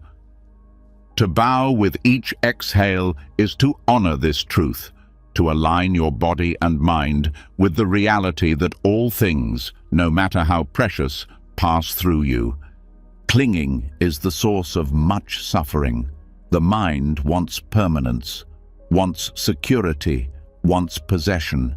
It grasps at love, at youth, at status, at comfort, believing that if it can hold tightly enough, the pain of loss will never arrive. But clinging cannot stop impermanence. It only makes its arrival more painful. To breathe with this phrase is to practice loosening that grip, to recognize that nothing can truly belong to you, not even the body, not even the breath. This does not mean life is empty of meaning. Quite the opposite. When you accept that nothing can be kept, every moment becomes more precious. A conversation, a smile, a sunset, none will last, and that is what gives them value. If they were yours to keep forever, their beauty would dull. It is their fleeting nature that makes them shine. Bowing to this truth with each exhale transforms fear of loss into gratitude for presence. Even relationships, the bonds most deeply cherished, carry this truth. People you love cannot be held forever. They grow, they change, they leave, and one day they pass. To deny this is to live in fear. To accept it is to love more fully, without demand, without ownership. You do not keep them, you share the moment with them. This is the freedom the phrase points to. Love without chains, appreciation without clinging, care without possession. Material possessions also reveal the illusion of ownership. You may guard them, polish them, even define yourself by them, yet eventually they slip from your hands. They decay, they are lost, they pass to others. To bow to this truth does not mean rejecting comfort or beauty. It means seeing clearly that they are visitors, not permanent companions. You can enjoy them fully without being enslaved by the need to keep them. Even your identity is not yours to keep. The roles you play, the titles you carry, the stories you tell about who you are, all of them shift. The child becomes the adult, the student becomes the teacher, the strong body becomes frail. When you believe identity must be fixed, change feels like death. When you see it as shifting, like breath, change becomes natural. To bow with each exhale is to honor this flow, to let yourself transform without fear. In Buddhist practice, bowing itself is a gesture of humility. It is not about submission to another, but about recognizing the truth beyond the self. To bow with each exhale is to surrender arrogance, to release the illusion of control, to acknowledge that life is borrowed, not owned. This simple act softens pride and replaces it with reverence. Science, too, reflects this reality. The body is not static. It is in constant exchange with the environment. Cells die and renew, molecules enter and leave, atoms are borrowed and returned. Even your sense of self is built on impermanent processes of the brain, constantly rewiring and reshaping. To believe you own any of it is illusion. The exhale reminds you, everything flows, nothing is held. This phrase also changes how you meet endings. Many resist closure, clinging to what once was, resenting what is gone. But when you bow with each exhale, you practice release continuously, not only when endings come. The small letting go of each breath prepares you for the larger letting go in life. It becomes less frightening, less shocking, because you have rehearsed it with every moment. The practice also heals regret. The mind clings to past mistakes, refusing to let them dissolve. Yet the past cannot be kept either, not even the parts you wish to change. Bowing to this truth allows you to let regret exhale, to accept that what is gone cannot return, and to free yourself from carrying it into the present. Forgiveness often begins with this recognition, that the past is not yours to keep. There is comfort, too, in realizing that your pain is not permanent. Grief, sadness, anger, these feel endless when you are inside them, but they are also subject to the law of impermanence. They arise, they peak, they fade. To bow with each exhale is to trust that even what feels unbearable will pass. Nothing, not even suffering, is yours to keep. This practice does not lead to detachment in the cold sense of indifference. It leads to deeper engagement. When you know something cannot last, you pay attention more fully. You cherish it. You live inside it. Each moment becomes sacred. Far from making life dull, impermanence makes life luminous. Bowing to it transforms ordinary experiences into treasures. At night, when thoughts circle and cling to unfinished tasks, this phrase becomes a tool of release. With each exhale, you bow inwardly to the truth that the tasks are not yours to keep. The day is finished. Its actions cannot be held or undone. The body softens as it accepts this. The mind loosens its grip, and sleep comes not as escape, but as alignment with reality. There is also a spiritual depth in this practice. To bow with each exhale is to recognize that you belong to the flow of life itself. You are not separate, not isolated, not a permanent possessor. You are part of a cycle, giving and receiving, rising and dissolving. This perspective dissolves loneliness because you realize everything you touch, everything you love, is part of the same rhythm. Nothing is kept, everything is shared. Even death, the great fear, becomes less heavy through this practice. Every exhale is a small rehearsal for the final release. Each time you let go, you are preparing yourself for the truth that one day you will let go entirely. But instead of filling life with dread, this practice fills it with presence. You stop postponing living. You stop waiting for permanence. You live now, fully, because you know nothing is yours to hold forever. So when you whisper this phrase, Let it be more than words. Let each exhale become an offering, a bow to truth, a surrender into freedom. You cannot keep the breath, the body, the possessions, the relationships, the moments. And because you cannot, you can love them more, honor them more, release them more gracefully. The bow is not loss. The bow is reverence. The bow is freedom. In this way, rest becomes more than sleep. It becomes a practice of release, a nightly reminder that peace is not found in what you hold, but in what you bow to and let go. Each exhale is both farewell and gift, dissolving the illusion of ownership and opening the heart to gratitude. Nothing is mine to keep, and in that truth lies the deepest rest of all.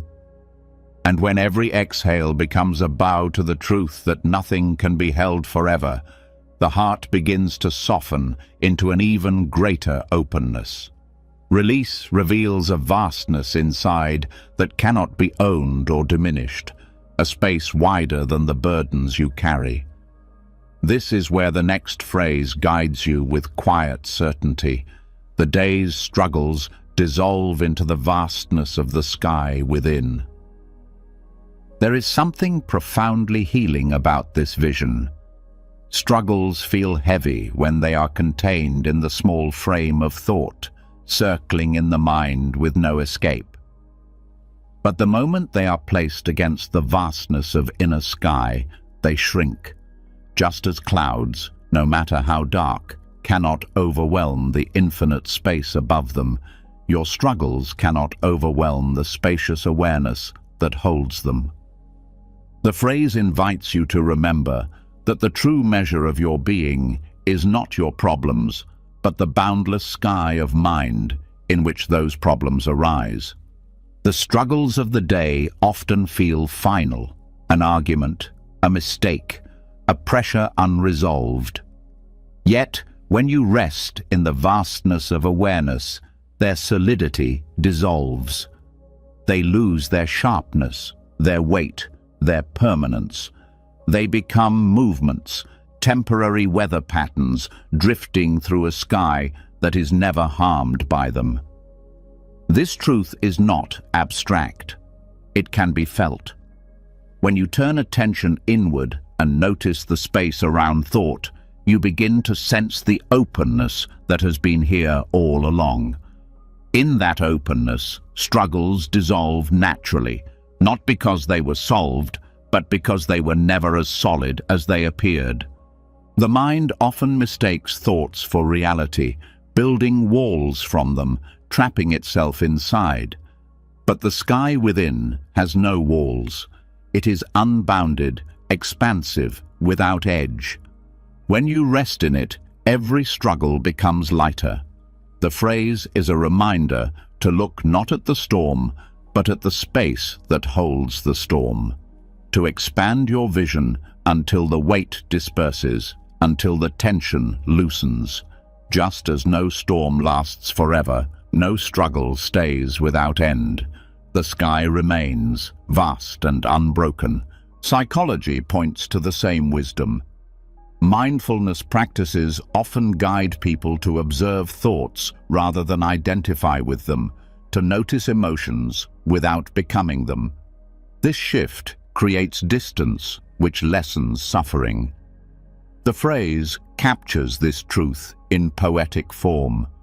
By resting in the vastness within, you are no longer trapped inside the story of struggle.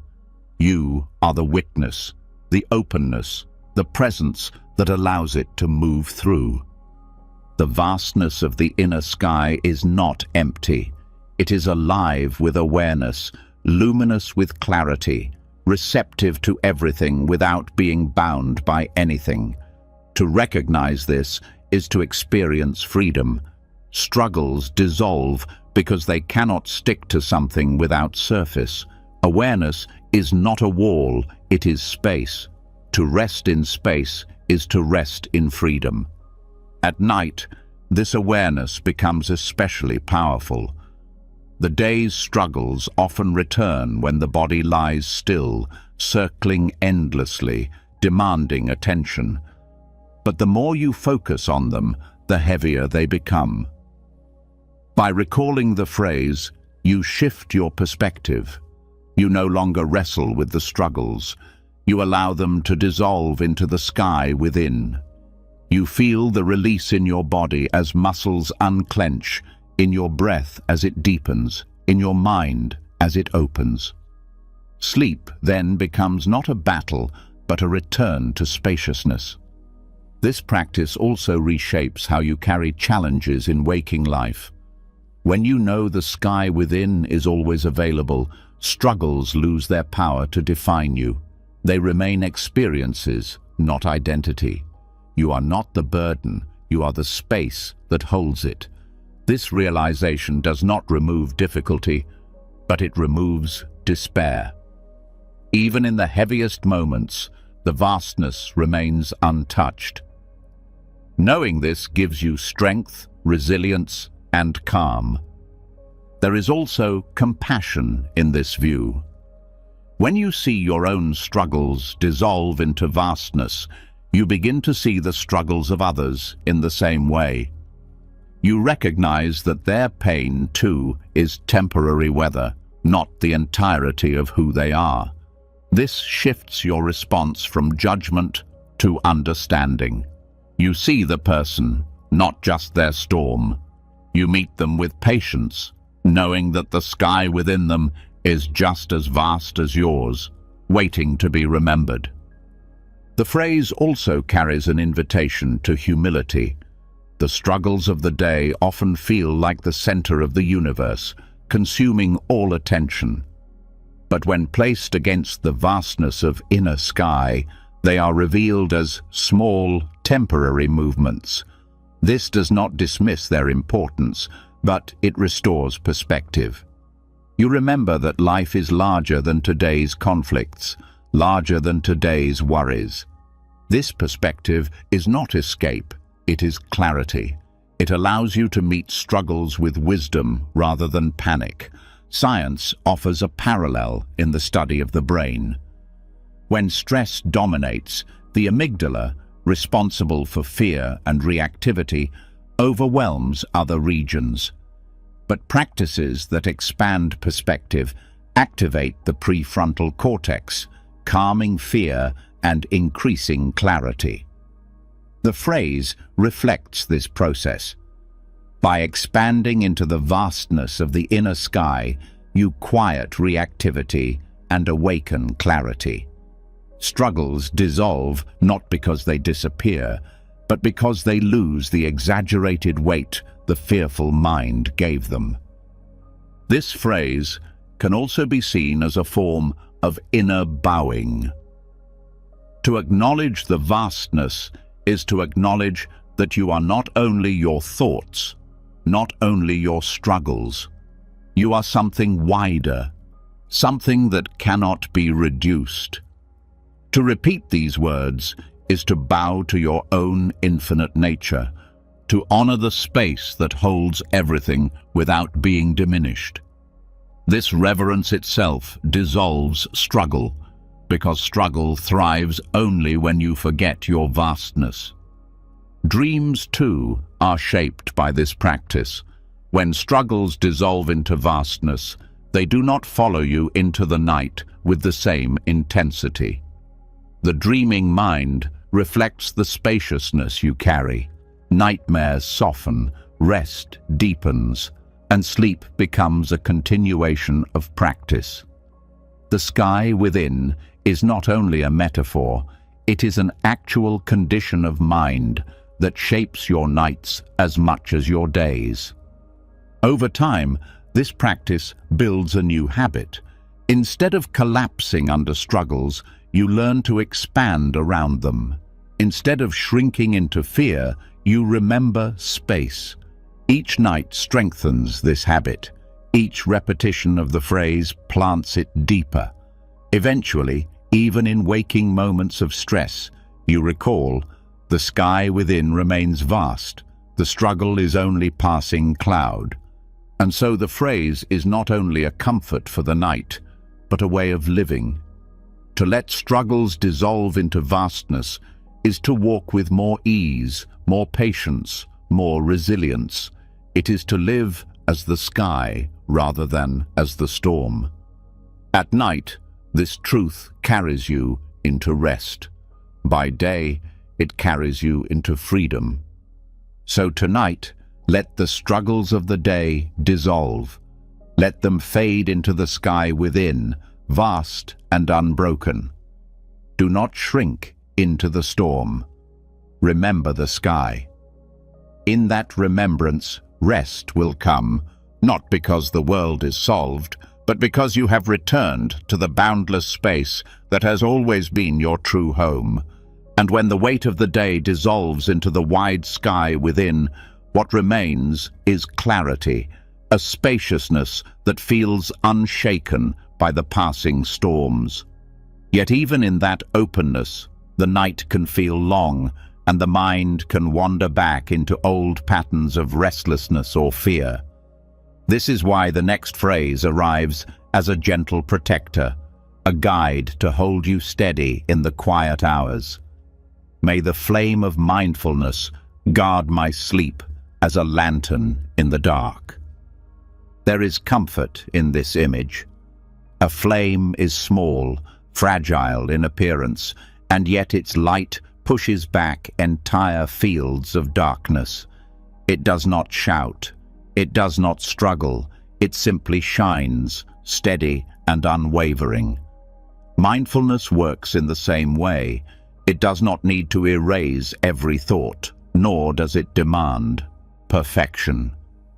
It glows with quiet awareness, keeping you present enough not to be swallowed by the shadows of worry, memory, or fear. When you hold to this flame before sleep, the mind finds direction, like a traveler guided through the night by a lantern.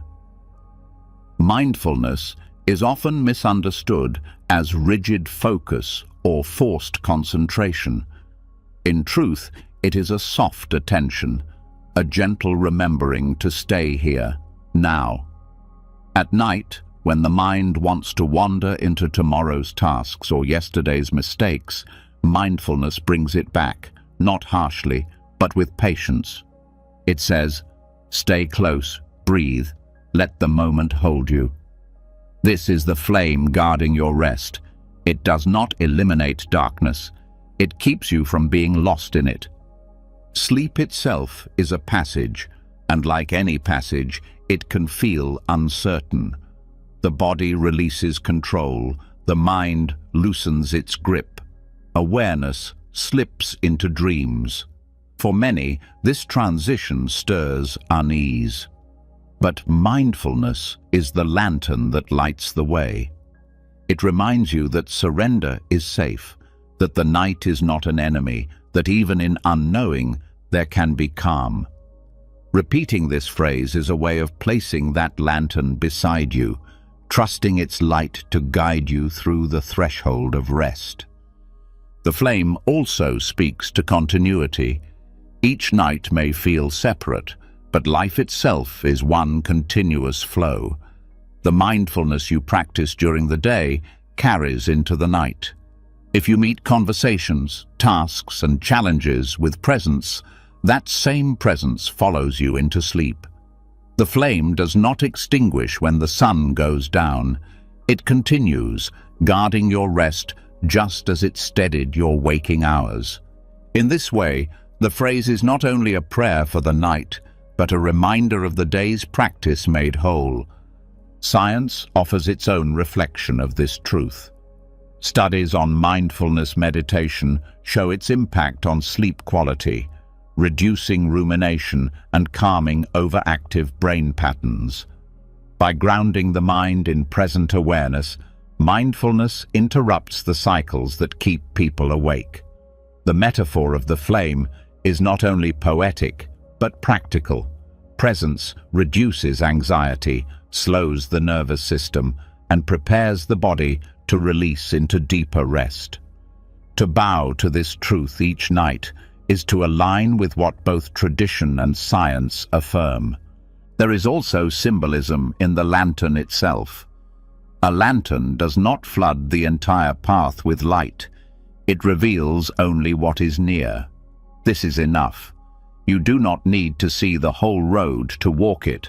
You only need enough light to take the next step. In the same way, mindfulness does not offer you the certainty of tomorrow. It offers you the clarity of this breath, this moment. That is enough to lead you into peace. To trust this is to sleep without demand for control, guided by the gentle light you already hold. The flame is also a reminder of fragility and care. A flame needs tending. If neglected, it may fade. If smothered, it disappears. Mindfulness, too, requires gentle care. Not force, not pressure, but steady attention. By repeating this phrase, you commit to nurturing that flame, even in rest. Each breath is like a small offering, feeding the flame, keeping it steady. Over time, this becomes less an effort and more a rhythm, the natural glow of presence alive within you. At a deeper level, the flame symbolizes wisdom itself. In many Buddhist traditions, the lamp or flame is a metaphor for awakening, for the clarity that dispels ignorance. To ask that this flame guard your sleep is to trust wisdom to watch over you, even when your conscious mind has let go.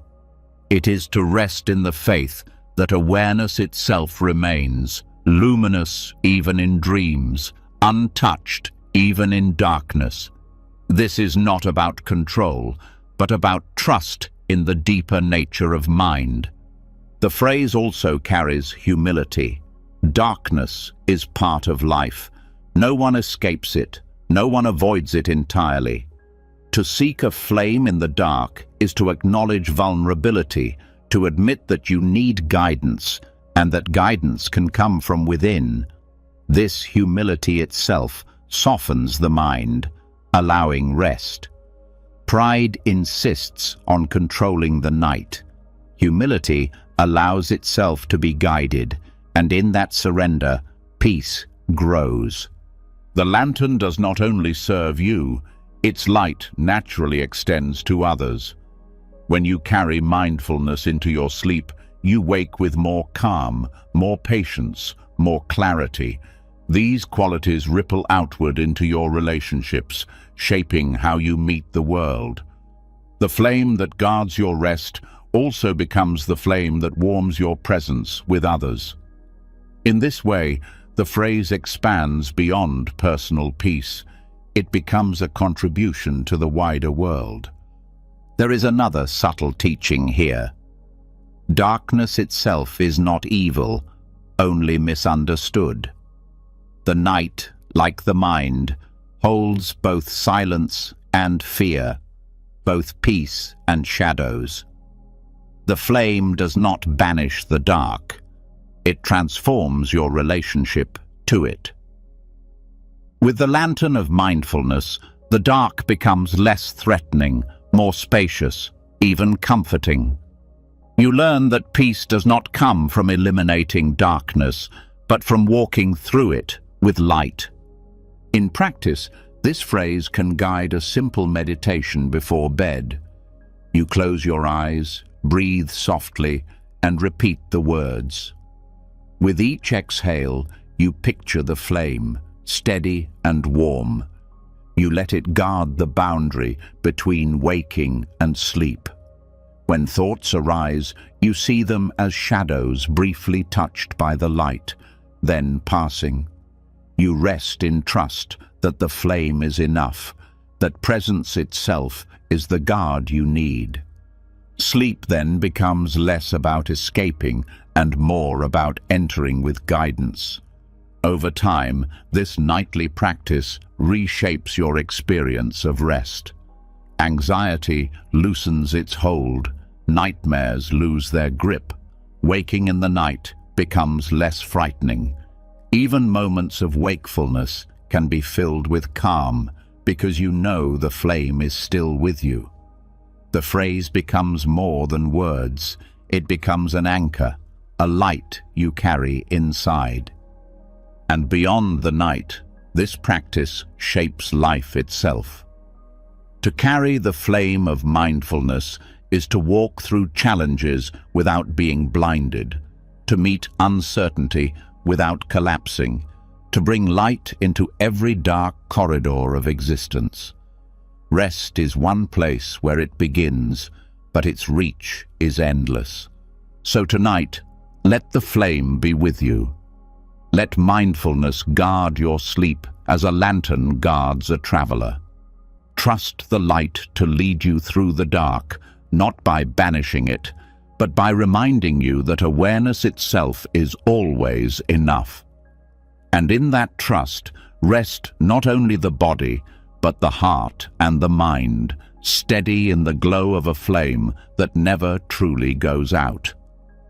And when the lantern of mindfulness glows through the dark, steady and unwavering, what it illuminates most clearly is the path back to the simplest and most faithful companion you have ever known.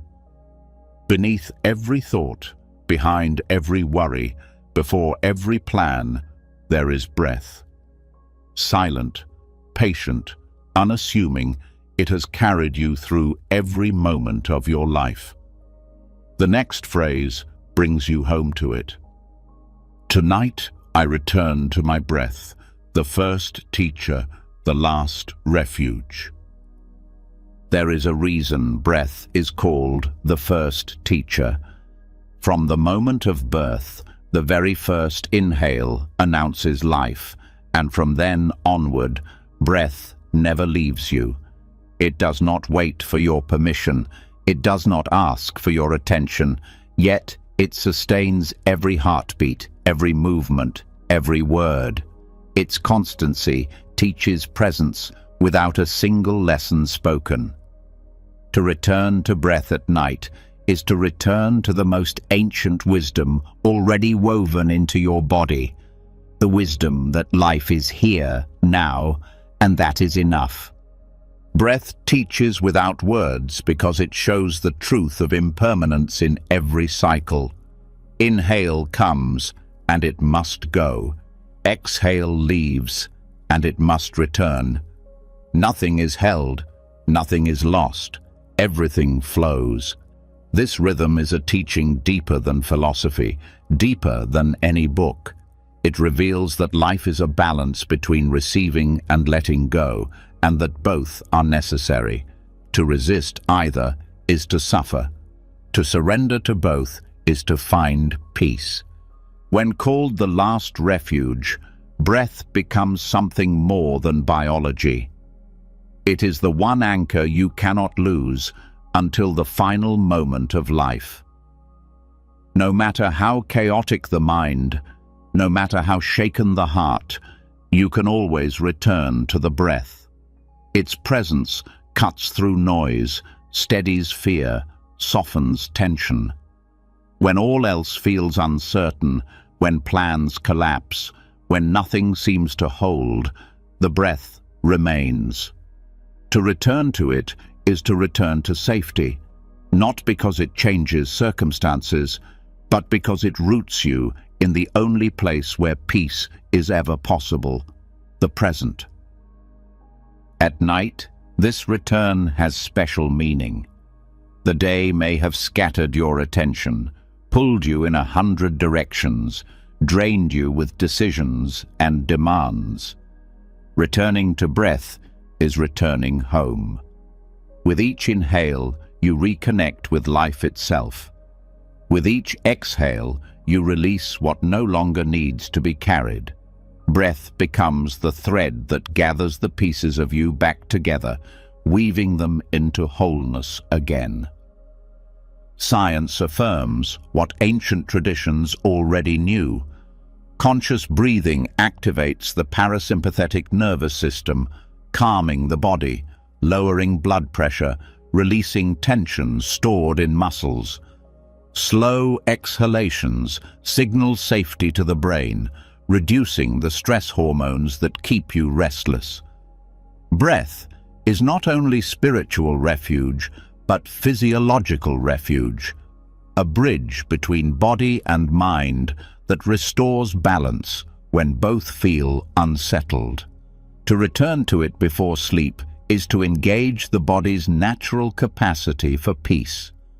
Breath is also the great equalizer.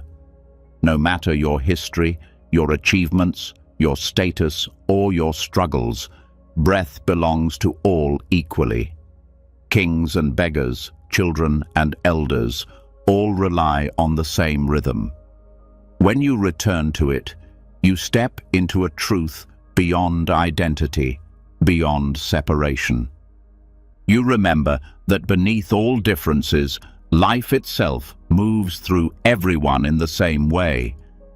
This remembrance softens isolation, dissolves loneliness, and opens the heart to connection. Calling breath the first teacher honors its role in guiding you back to simplicity. In a world filled with complexity, information, and endless distraction, breath reminds you that peace is not complicated. It is as near as the rise and fall of your chest. You do not need to master advanced techniques or seek answers in distant places. You already carry the teacher within. Every breath is a lesson. Stay here, let go, begin again. As last refuge, breath becomes the sanctuary where no fear can fully overwhelm. Even when thoughts storm, even when emotions rage, you can return to breath and find stability. It is like the still center of a spinning wheel. No matter how fast the outer rim moves, the center remains calm. Your breath is that center. To return to it at night is to find stillness even as the mind spins. Breath also teaches humility. You do not control it entirely. You can guide it, slow it, deepen it, but you cannot command it to stop and still live. It comes and goes on its own, reminding you that life is a gift, not possession. To rest in breath is to bow to this truth with reverence. Each inhale is grace, each exhale surrender. Sleep itself is a deepening of this bow, a return to trust. There is another layer to this phrase. Breath links body and spirit. It is physical, yet it carries emotional and spiritual qualities. A deep sigh releases more than air. It releases weight from the heart. A held breath reveals tension, fear, or resistance. When you return to breath, you return not only to the body, but to the deeper layers of self that speak through it. Listening to breath is listening to life itself, whispering through you. In Buddhist practice, mindfulness of breathing has been called the gateway to liberation. It is simple, accessible, and profound. By watching the breath, you learn to watch the mind. By staying with the breath, you learn to stay with the present. Returning to it at night is not only for rest, it is for awakening. You train yourself to see clearly, to release attachment, to find refuge not in external circumstances, but in the living truth of your own awareness. Dreams, too, are shaped by this return. When you fall asleep with attention on breath, the quality of your dreams changes. They become lighter, more fluid, less burdened by unresolved stress. Breath carries peace into the subtle realms of mind, weaving rest through every layer of your being. You wake not only rested, but renewed, as though the night itself breathed life back into you. This phrase also speaks to gratitude. To call breath both teacher and refuge is to honor it, to recognize that something so constant, so easily overlooked, is sacred. Gratitude itself deepens peace. When you thank the breath, when you feel its presence as gift, you no longer rush past it. You savor it. And in that savoring, rest becomes richer, sleep becomes deeper, life becomes fuller. So tonight, let this phrase guide you. Return to your breath, not as duty, but as devotion. Let it teach you the simplicity of being here. Let it shelter you as refuge from fear, from thought, from weight. Trust its rhythm, follow its flow, rest in its constancy. Breath was your first companion, it will be your last, and in every moment between, it waits for you to remember. Tonight, return, and in that return, find the peace that has always been yours. And when the breath welcomes you back into its steady rhythm, when it teaches you presence and shelters you like a refuge, something deeper begins to stir beneath the surface of rest. It is not only peace that breath leaves behind, but also tenderness. Within the quiet of night, when nothing is demanded of you and no role must be played, the heart returns to its most natural state, compassion. The next phrase reminds you of this hidden truth. Even in sleep, compassion rests in my heart like a seed awaiting spring. There is a softness in these words that carries both comfort and power. Compassion is often thought of as action, helping, speaking, offering, doing. Yet compassion is not limited to action. It is a state of being, a seed planted in the heart that continues to live even when you are unaware of it. Sleep does not extinguish it. Dreams do not erase it. Compassion rests quietly, storing strength, waiting for the right season to bloom. To reflect on this before sleep is to trust that your goodness does not depend on constant effort. It is part of who you are. The image of a seed is important. A seed may look small, lifeless, even insignificant. Yet within it lies the potential for forests, for fields of flowers, for nourishment and shelter. Compassion in the heart is the same. Even when not visible, it contains immense power. Every act of kindness you perform, every gentle thought you hold, waters that seed.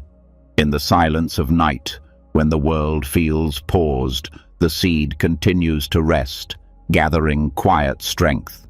Sleep, then, is not absence, but incubation. Just as the earth nurtures seeds beneath the soil through the cold months, your heart nurtures compassion in the silence of rest. When you wake, what was hidden emerges subtly, in patience with others, in softer words, in the choice to care instead of turning away. To repeat this phrase is to recognize that even in your stillness, life continues to grow within you. This teaching reshapes how you see yourself. Many believe they are only good when they are doing, only valuable when producing. But this phrase affirms that compassion is not performance. It is essence. You do not need to prove it or display it constantly. It is alive in you, even in sleep, quietly present, awaiting its moment. This awareness softens self-judgment, especially at night, when regrets often surface.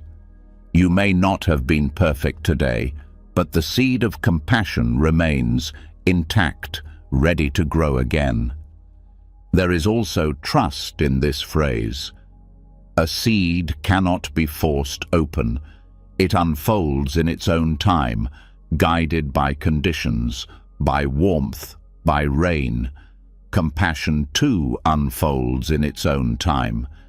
You may not always feel overflowing with kindness. You may struggle with anger or fatigue, but that does not mean compassion has left you. It rests, it waits, it gathers. The heart knows its own seasons. To trust this is to release the pressure of always being perfect and instead to honor the natural rhythm of growth.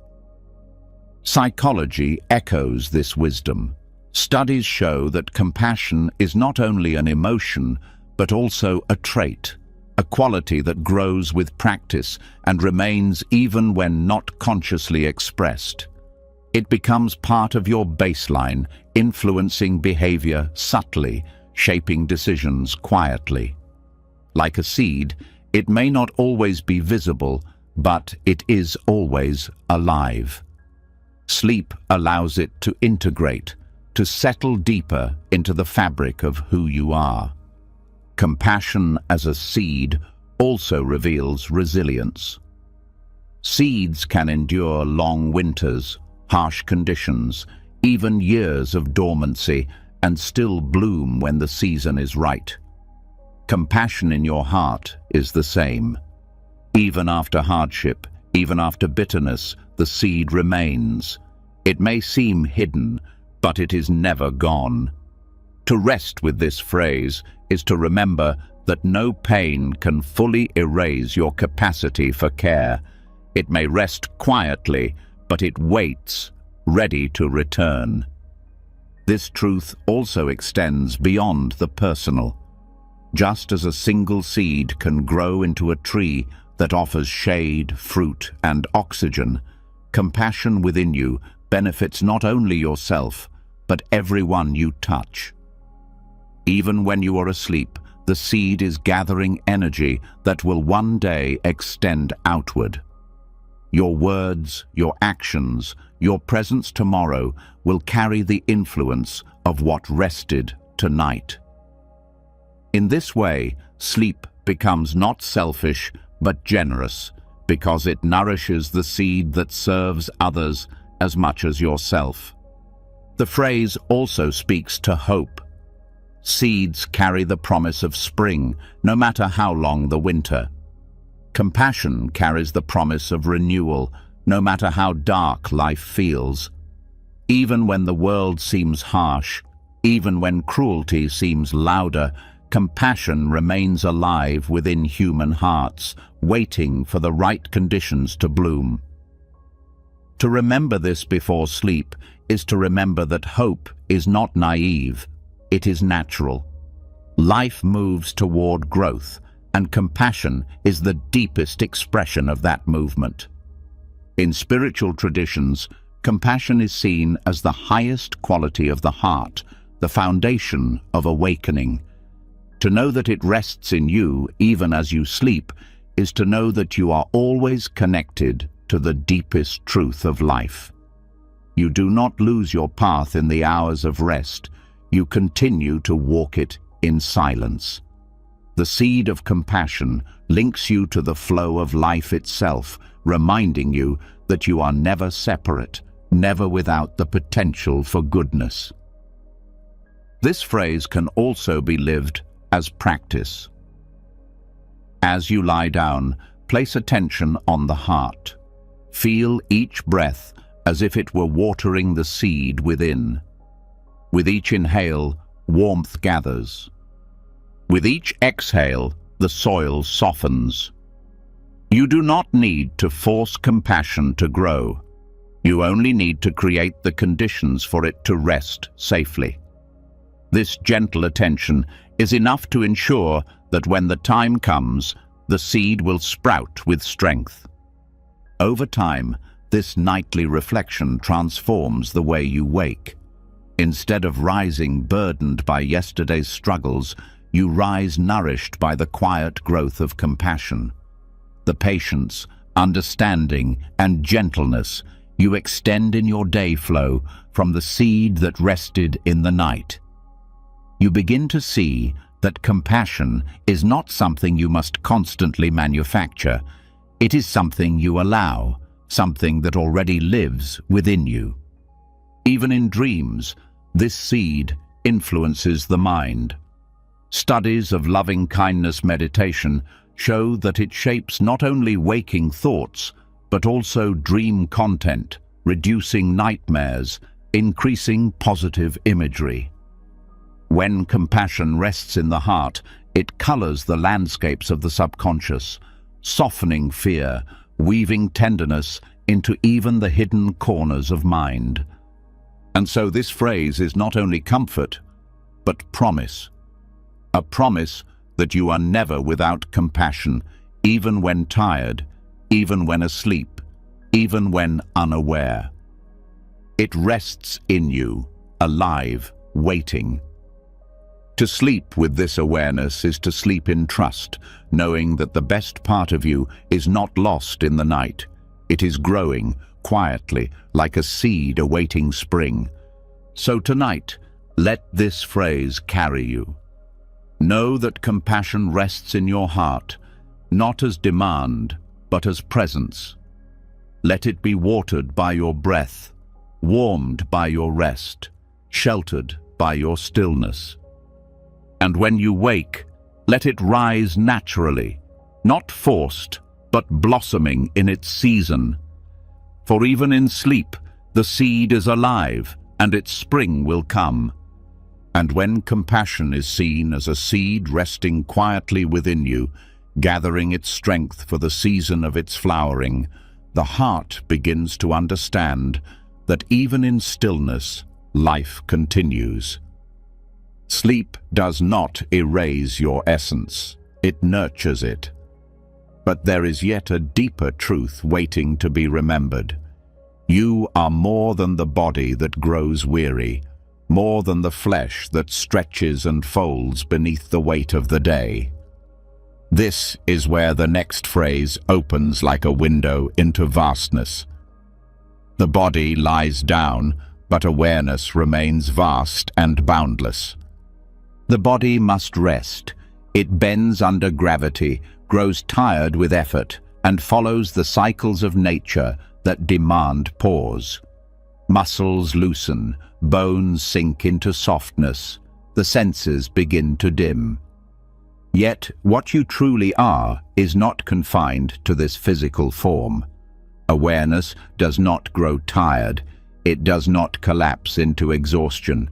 It remains untouched, spacious, alive, a sky that continues to hold everything, even as the body gives itself to rest. This phrase reminds you that lying down is not the end of presence. Awareness does not fade simply because the body is still. In fact, it can expand even more when you are not consumed by movement. Just as the ocean's depth is not disturbed when the waves calm, awareness reveals its vastness most clearly when the body lies quiet. To rest in this realization is to experience freedom, a sense that your true nature is not limited by muscle, bone, or breath. The teaching here dissolves the common belief that you are identical to your body.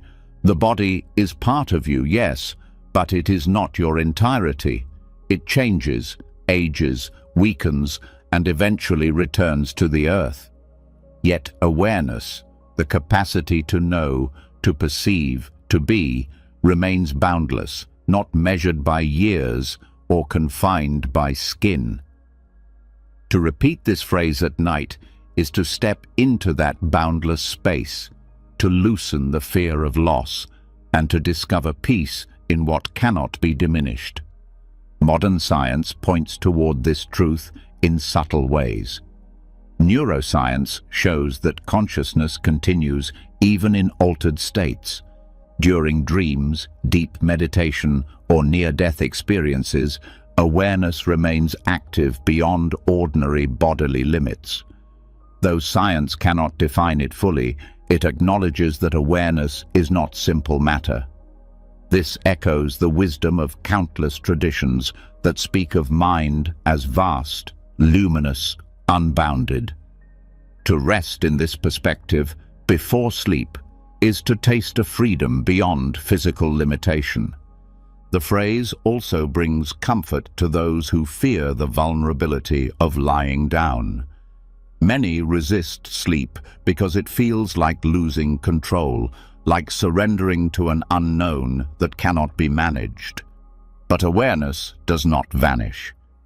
Even in the deepest stages of sleep, awareness continues as the silent ground of being.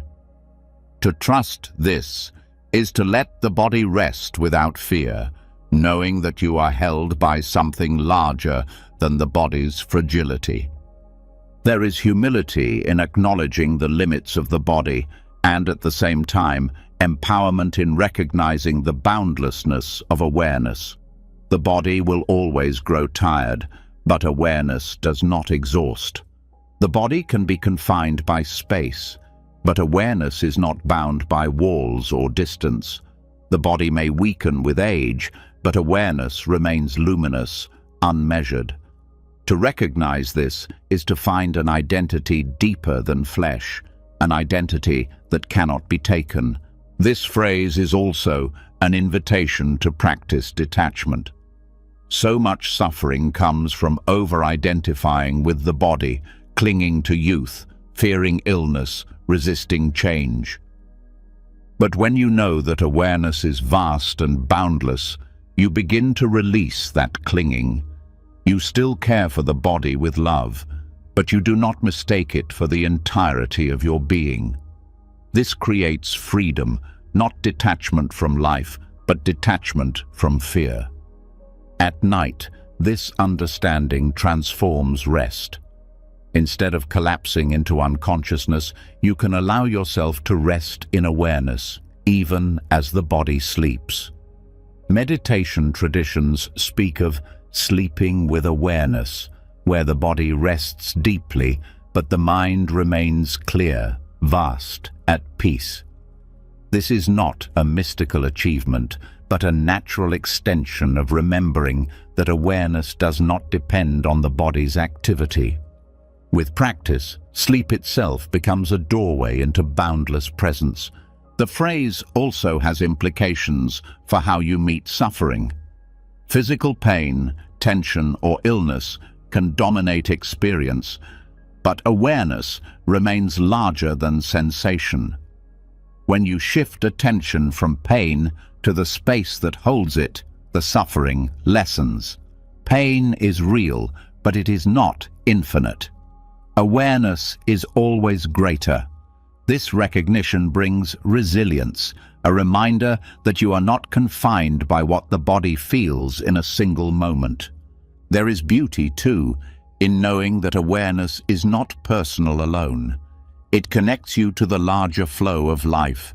Just as the sky above holds every bird, cloud, and star, awareness holds every experience within and around you.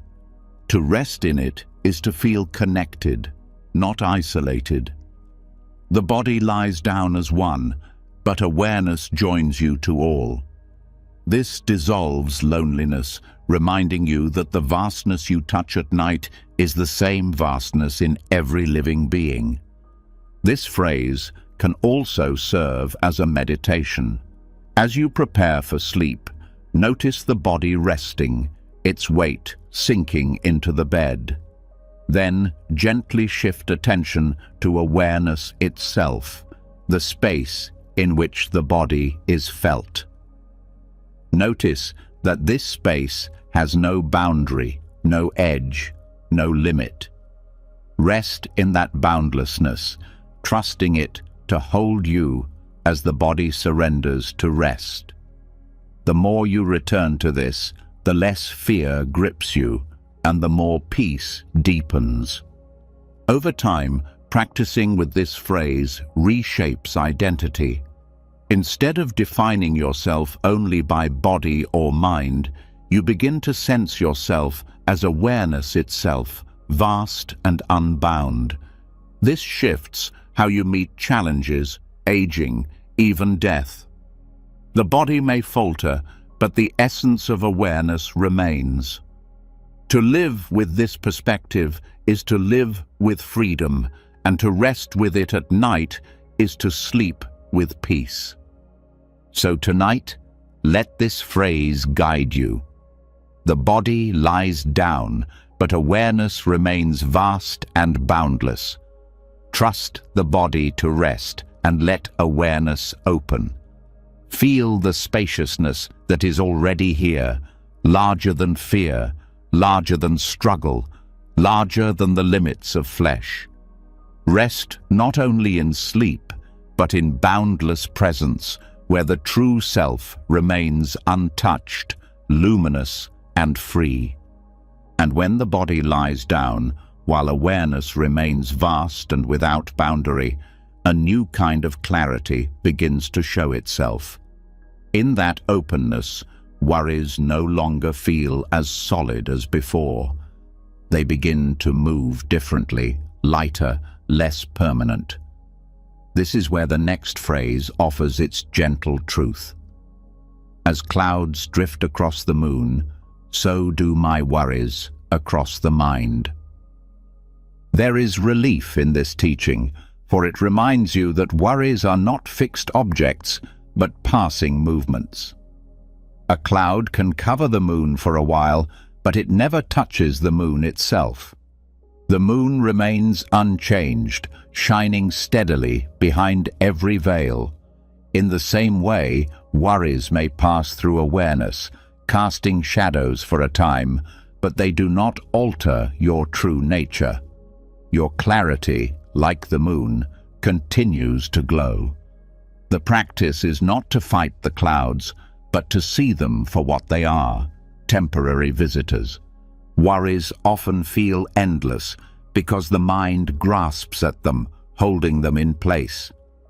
When you replay an argument, anticipate a problem, or cling to regret, you turn drifting clouds into immovable walls. Yet no worry is permanent by itself. The nature of thought is movement. It only becomes heavy when you hold it tightly. To repeat this phrase is to remind yourself of that truth, to loosen the grip and let thoughts flow as they were always meant to. The moon in this image is not only a symbol of clarity, but of steadiness. Across cultures, the moon has been seen as a guide in darkness, a source of calm light. Its surface may look marked, its glow may be hidden, but it never disappears. Worries cannot erase it. Your awareness is the same. Even when obscured by fear, the core of your mind remains luminous, waiting for the clouds to pass. To trust this is to live with less fear of thought itself. Psychology explains this process in modern terms.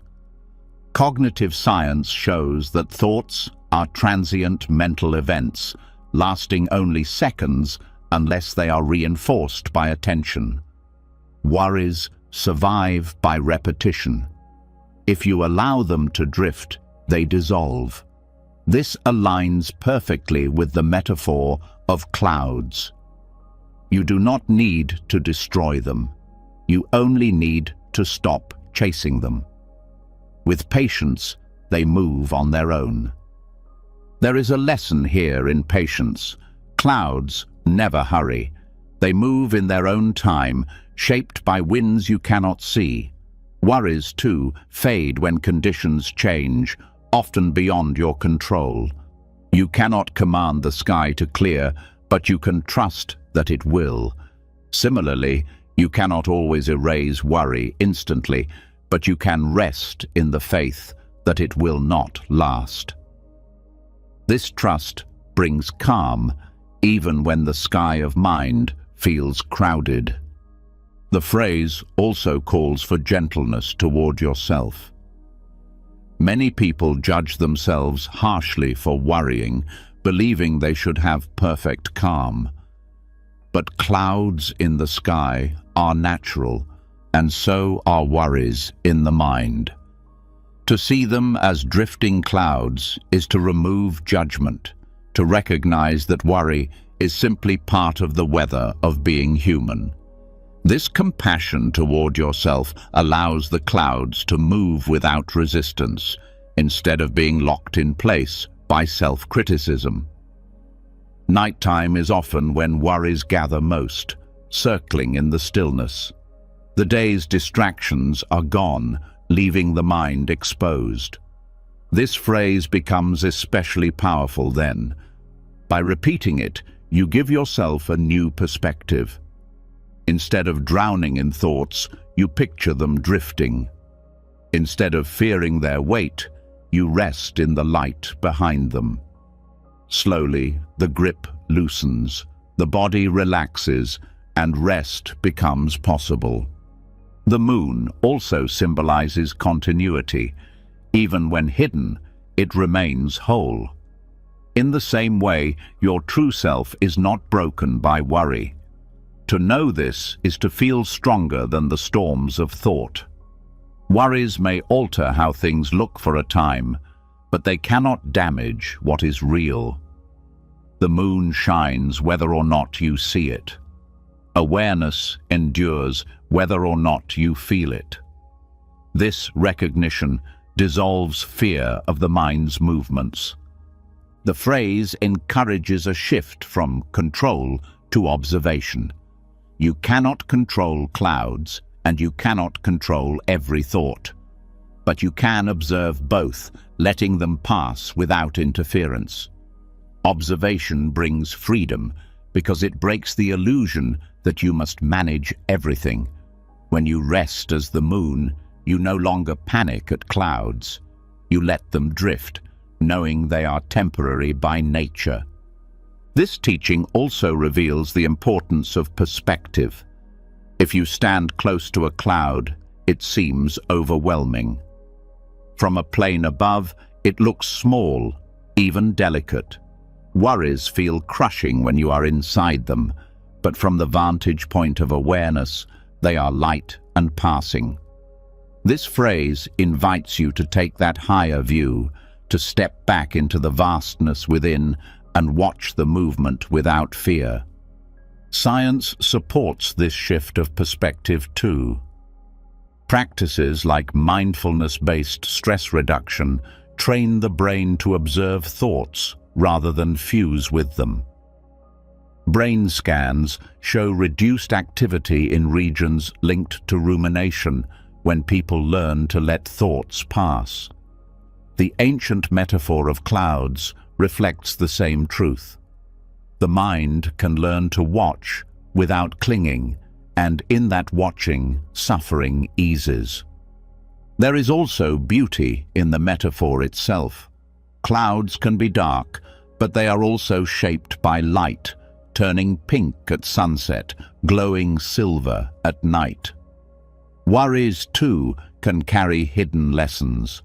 They may reveal where you care deeply, where healing is needed, where growth is possible.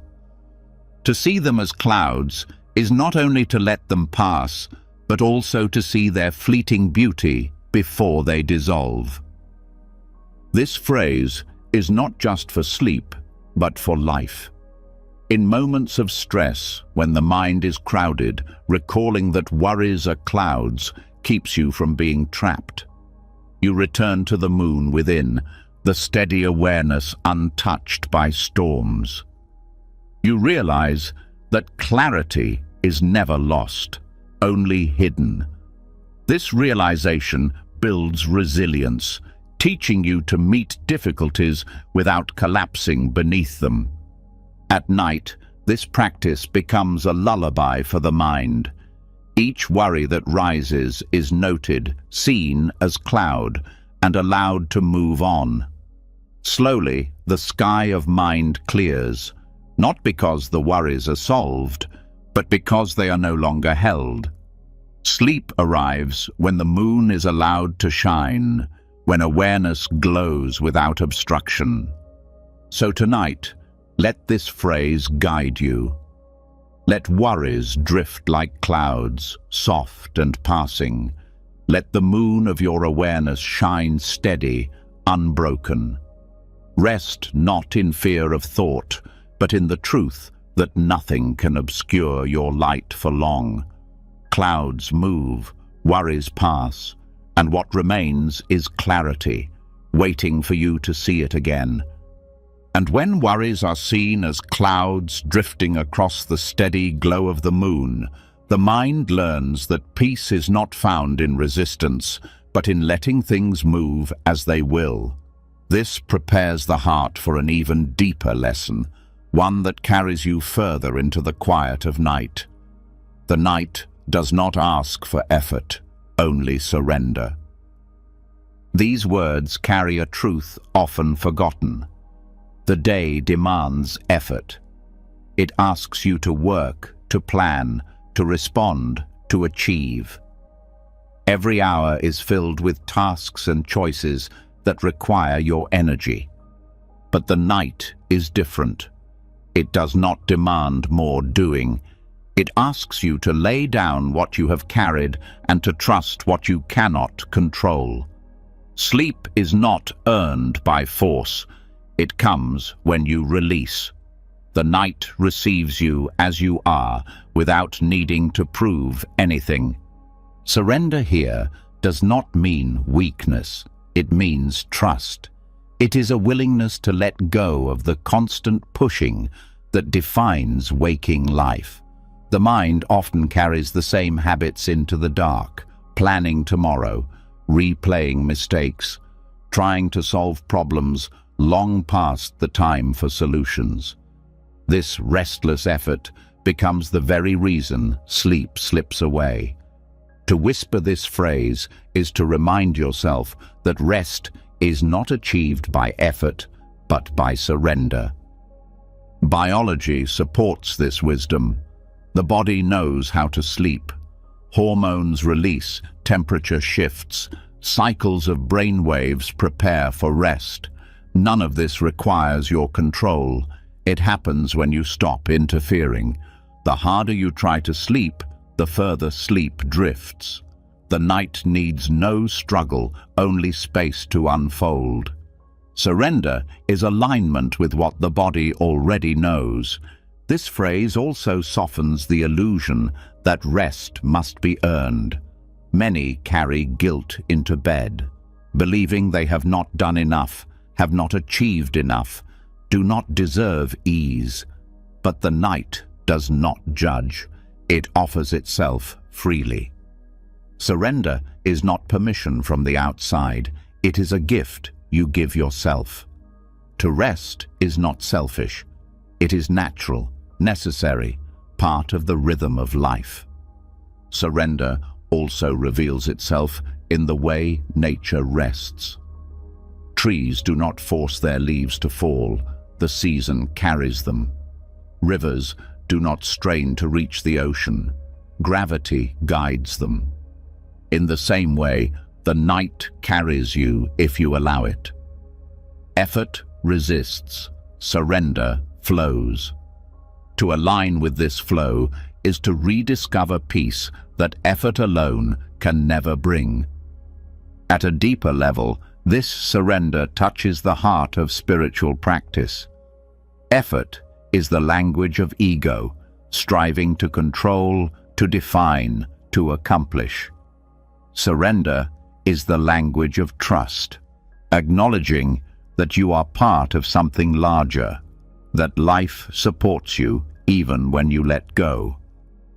To rest in this awareness at night is to practice faith, not in doctrine, but in the simple truth that life continues without your constant management. Psychology reflects this too. Studies on insomnia reveal that performance anxiety, the effort of trying to sleep, is one of the greatest obstacles to rest. Therapies that teach acceptance rather than effort restore sleep by shifting focus from control to surrender. The body knows, the mind must trust.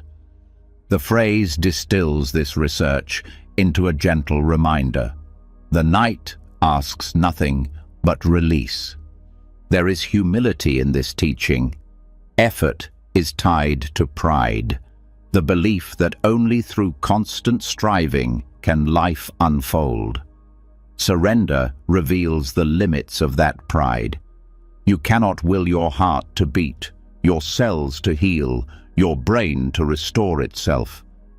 These happen when you step back.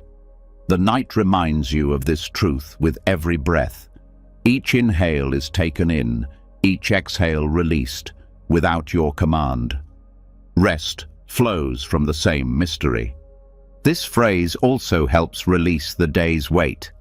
Effort belongs to daylight, its choices, its struggles, its demands. To carry that effort into the night is to carry a burden that has already ended. Surrender means setting it down, letting the day dissolve, trusting that what was left undone will be met tomorrow. Peace is found not in completion, but in release. Surrender, however, is not passive. It is active trust. It is the choice to release fear, to soften the grip of control, to rest in the rhythm of life itself. This choice is not lazy, it is courageous. To stop striving in a world that glorifies effort takes strength. To rest in stillness when the mind demands action takes wisdom. The night teaches this wisdom daily if you let it. In practice, this phrase can become a nightly ritual. As you lie in bed, feel the body's weight against the surface. Notice the tendency of the mind to push, to plan, to grasp. Then repeat softly, "The night does not ask for effort, only surrender." With each repetition, feel the grip loosen. Allow the body to sink, the breath to deepen, the mind to soften. You are not asked to do more, you are asked to let go. Over time, this practice reshapes how you live, not only how you sleep. When surrender becomes familiar, the habit of over-effort weakens. You meet challenges with more calm, more trust. You learn to distinguish between when effort is needed and when release is wiser. The night becomes your teacher, reminding you that balance is found not in endless striving, but in knowing when to yield. The phrase also touches the mystery of life itself. Just as you surrender to sleep each night, you will one day surrender the body in death. This truth, though heavy, is softened by nightly practice. Each surrender to rest becomes a rehearsal for the greater surrender, teaching you that letting go is not destruction, but return. Fear of endings lessens when you learn that surrender holds you, that release is not loss, but peace. So tonight, let this phrase guide you. The day has asked for effort, and you have given it. Now the night asks for nothing but surrender. Trust the body, trust the breath, trust the rhythm that has carried you since birth. Lay it down, let go. Rest not through struggle, but through release. For the night does not demand more, it simply receives you, just as you are. And when the night reveals that effort is no longer needed, when the body is invited to rest through surrender rather than striving, the mind naturally begins to loosen its grip. Yet often, just as surrender seems possible, thoughts leap forward into what has not yet come. Tomorrow's tasks, tomorrow's fears, tomorrow's unknowns rise and steal the stillness. This is why the next phrase matters so deeply.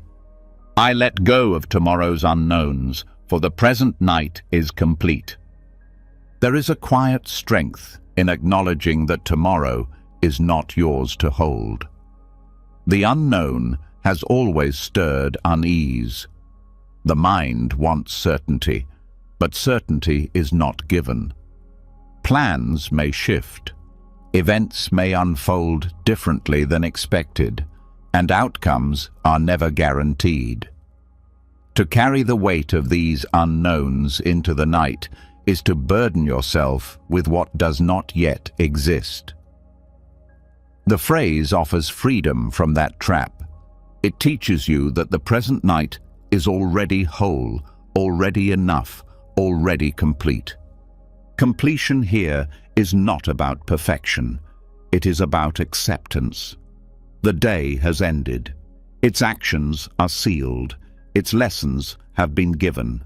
Nothing more can be added to it, nothing undone. To see the night as complete is to stop resisting what is finished and to stop grasping for what has not yet begun.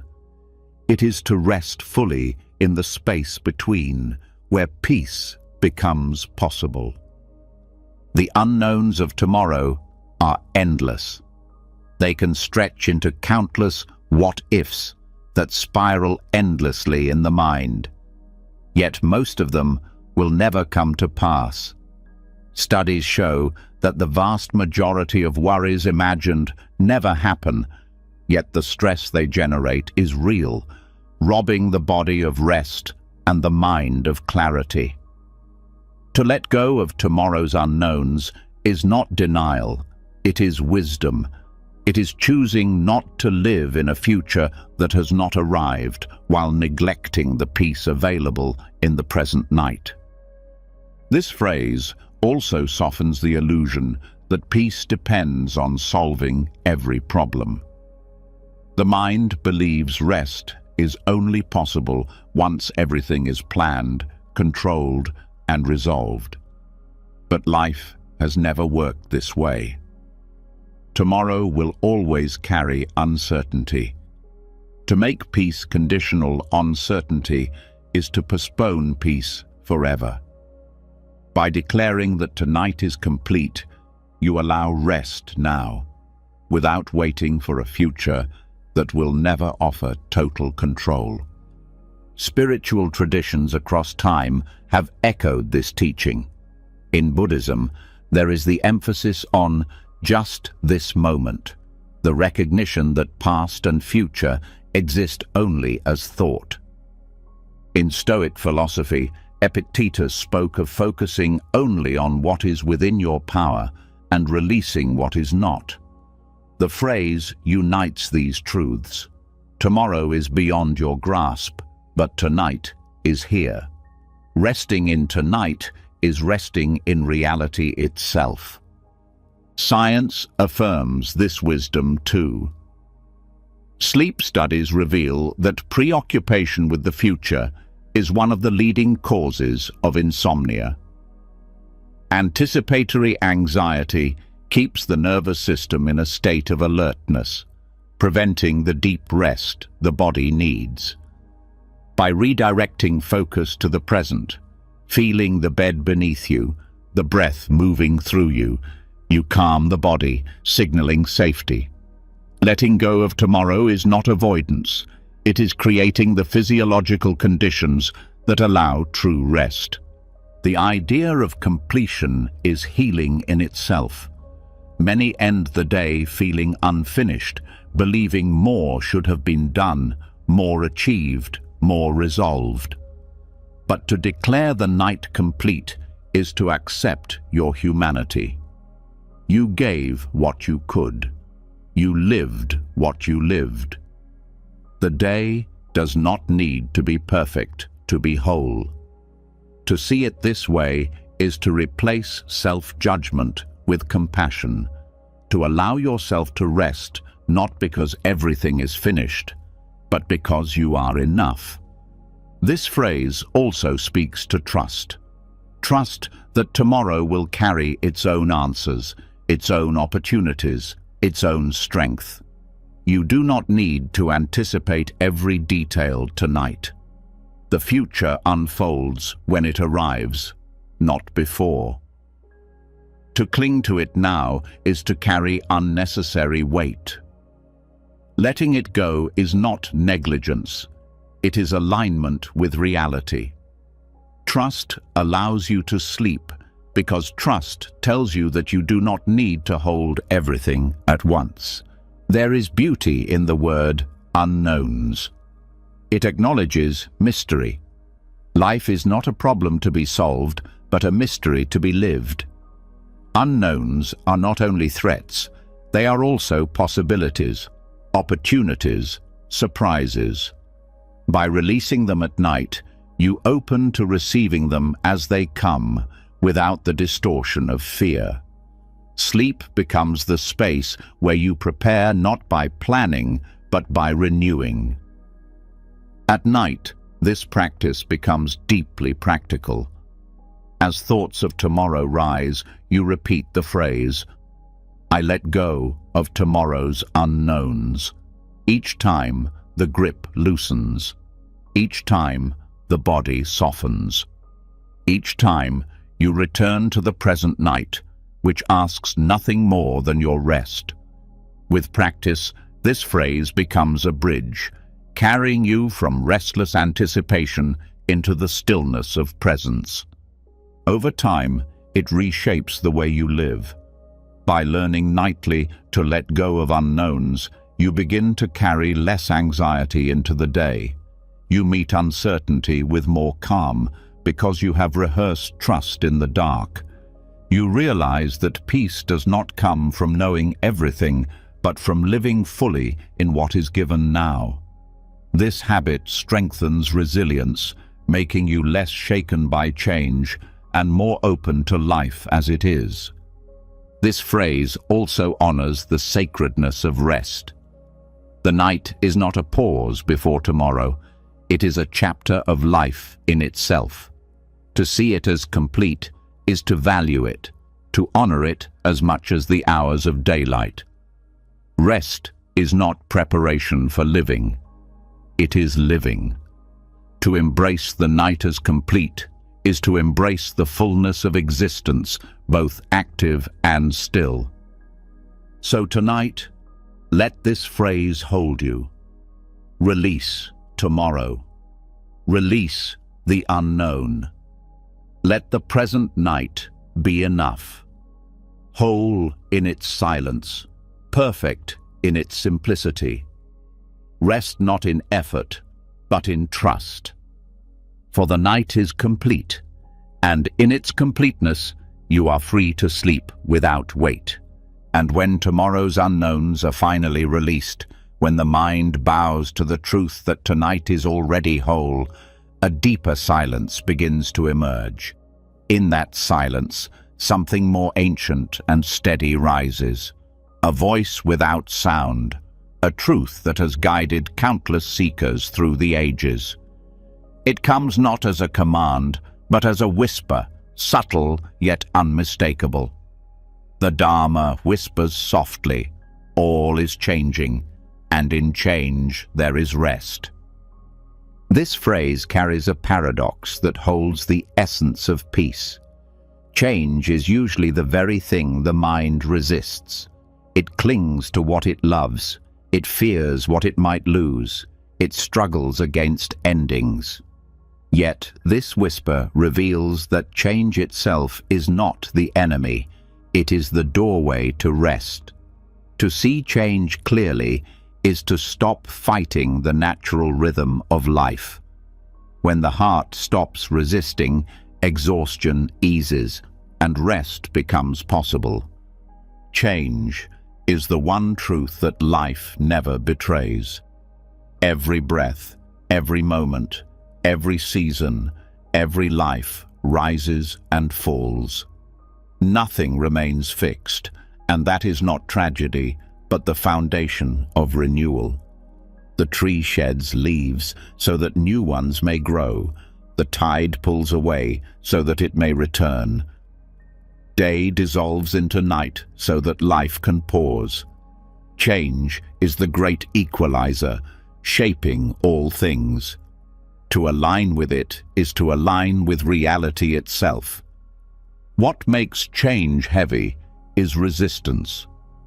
The mind longs for permanence where none exists, trying to preserve youth, freeze relationships, or control outcomes.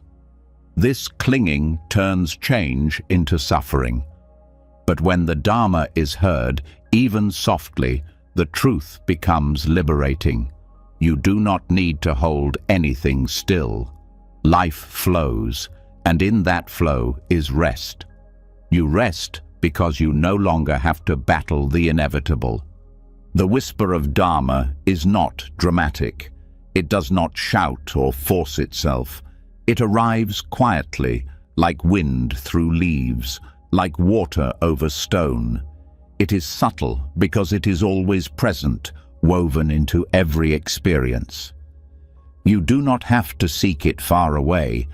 It is in the rise of your breath, in the fading of each thought, in the shifting of the body as it lies down to sleep. Everything is already whispering. All is changing. To hear this is to soften, to allow, to rest. Psychology reflects the same truth. Research shows that one of the greatest sources of stress is intolerance of uncertainty, the refusal to accept change. But those who cultivate acceptance, who allow for shifting circumstances, experience greater resilience and lower anxiety. To resist change is to exhaust yourself. To accept it is to recover strength. Rest, then, is not found in controlling life, but in yielding to its flow. The Dharma also teaches that change is not random. It follows patterns, rhythms, causes, and conditions. When something fades, it makes room for something else. When one chapter closes, another begins. This understanding transforms fear into perspective. Endings are not void, they are transitions. Even in pain, change carries the seed of renewal. To rest in this view is to stop fearing every shift, to start trusting the wider rhythm of existence. At night, this phrase becomes especially powerful. The mind often clings to the day, replaying moments, trying to hold on or rewrite what has already passed. But the day is already gone. It has changed into memory. To hear the Dharma whisper is to let it dissolve. Likewise, the future is not yet formed. It, too, will change before it arrives. Rest comes when you no longer hold past or future tightly, but let both flow, knowing that change is carrying them already. There is humility in this practice. Change reminds you that you are not the center of the universe, that life is larger than your will. And yet, there is comfort too. You are carried by the same currents that carry stars and oceans. The weight you feel is not yours to hold alone. To recognize this is to release the illusion of control, to surrender into the larger pattern. That surrender is the heart of rest. The Dharma's whisper also points to impermanence, not as loss, but as tenderness. Because everything changes, everything matters. Every smile, every touch, every breath is precious because it cannot last. To resist this truth is to live in fear. To embrace it is to live in gratitude. At night, when you recall this, the day softens. Its imperfections matter less. Its moments shine brighter. Rest arrives when gratitude replaces clinging. This phrase can be lived as a meditation. As you lie in bed, notice the flow of breath, changing with each cycle. Notice thoughts rising and fading. Notice sensations shifting in the body. Each moment is evidence of change. Whisper inwardly, all is changing, and in change there is rest. Let the body feel it. Let the mind release into it. Slowly, the need to resist loosens, and rest deepens naturally. Over time, this nightly practice reshapes the way you meet life. Change no longer feels like threat, but like truth. you begin to see it everywhere, not with fear, but with openness. You learn to let go more quickly, to adapt more gently, to trust more deeply. You stop demanding permanence and start living fully in the flow. Rest is no longer limited to night. It becomes a way of being. So tonight, let the Dharma whisper to you. Let it remind you that all is changing and that this is not loss, but liberation. In change, you are freed from clinging. In change, you are freed from fear. In change, you are carried into rest. Let the whisper be enough. Let it guide you. Let it soothe you. For when you hear it clearly, you will know peace is not found in holding still, but in letting life flow exactly as it does. And when the Dharma whispers that all is changing and you begin to rest in that flow instead of resisting it, something even more intimate reveals itself in the quiet rhythm of breath. Change is not only happening around you, it is happening through you with every inhale and exhale. In that simple act, the truth of impermanence becomes living experience. The next phrase gives voice to this truth in a way that honors both the body and the spirit. Every breath I release is a bow to freedom. There is a humility in this statement, because each exhale is both surrender and reverence. Breath is not something you own. It arrives, sustains you for a moment, and departs. To bow with each release is to acknowledge that nothing is truly yours to hold, not even the air in your lungs. Freedom begins here, in the willingness to let go. The bow is not performed with hands or body, but with awareness that honors impermanence each time breath leaves you. This phrase connects release with liberation. Most people think of freedom as gaining, acquiring, or controlling. Yet true freedom often comes from letting go. When you exhale, you are not diminished, you are renewed. The lungs empty, the body softens, the mind clears. With every release, you are reminded that clinging is not survival, that emptiness is not loss, and that surrender is not defeat. Each breath you let go is an act of trust that life will give again. Biology itself reflects this truth. The body cannot live on inhalation alone. Oxygen sustains, but it is exhalation that clears waste, balances systems, and allows new air to enter. To hold the breath endlessly would bring suffocation, not safety. This mirrors the spiritual teaching.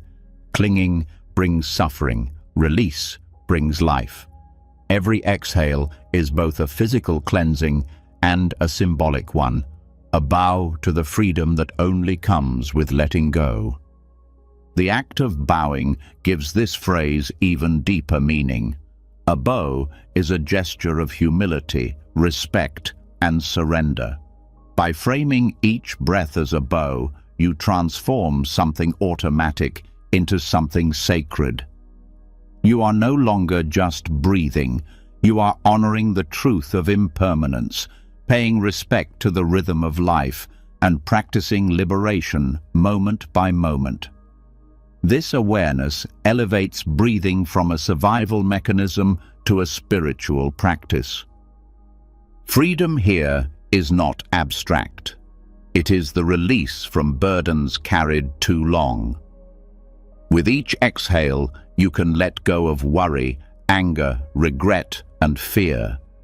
You do not need to solve them all at once. You only need to release them breath by breath, allowing them to dissolve little by little. The bow is not to an external deity, but to the freedom already present within you, the freedom that waits whenever you unclench the grip of holding. This practice also reshapes your relationship with control. So much energy is spent trying to control life, yet every breath proves that life is beyond your command. You do not control its arrival. You do not control its departure. Breath moves through you by grace. To bow with each release is to align with this truth, to recognize that freedom is not found in mastery, but in cooperation with what already is. In Buddhist tradition, bowing is often part of daily practice, not as submission, but as a way of dissolving ego. Each bow lowers the self, honors the moment, and opens the heart. When you frame every breath as such a bow, you are continually softening ego, continually honoring impermanence, continually aligning with freedom. It becomes less about ritual and more about living awareness, your body itself practicing liberation with every cycle. At night, this phrase becomes a balm for restlessness. Thoughts race, anxieties tighten, and the body feels tense. But when you focus on exhalation as a bow, tension eases. The mind shifts from holding to releasing. Sleep comes more naturally, not as a forced escape, but as the deep rest that follows surrender. Each exhale becomes a step closer to stillness, each bow a movement toward peace. Over time, this practice creates lasting transformation. Breathing with awareness of freedom trains the mind to meet life differently. You become less reactive, less clinging, less fearful. Situations that once felt overwhelming are met with more space because you have rehearsed letting go countless times.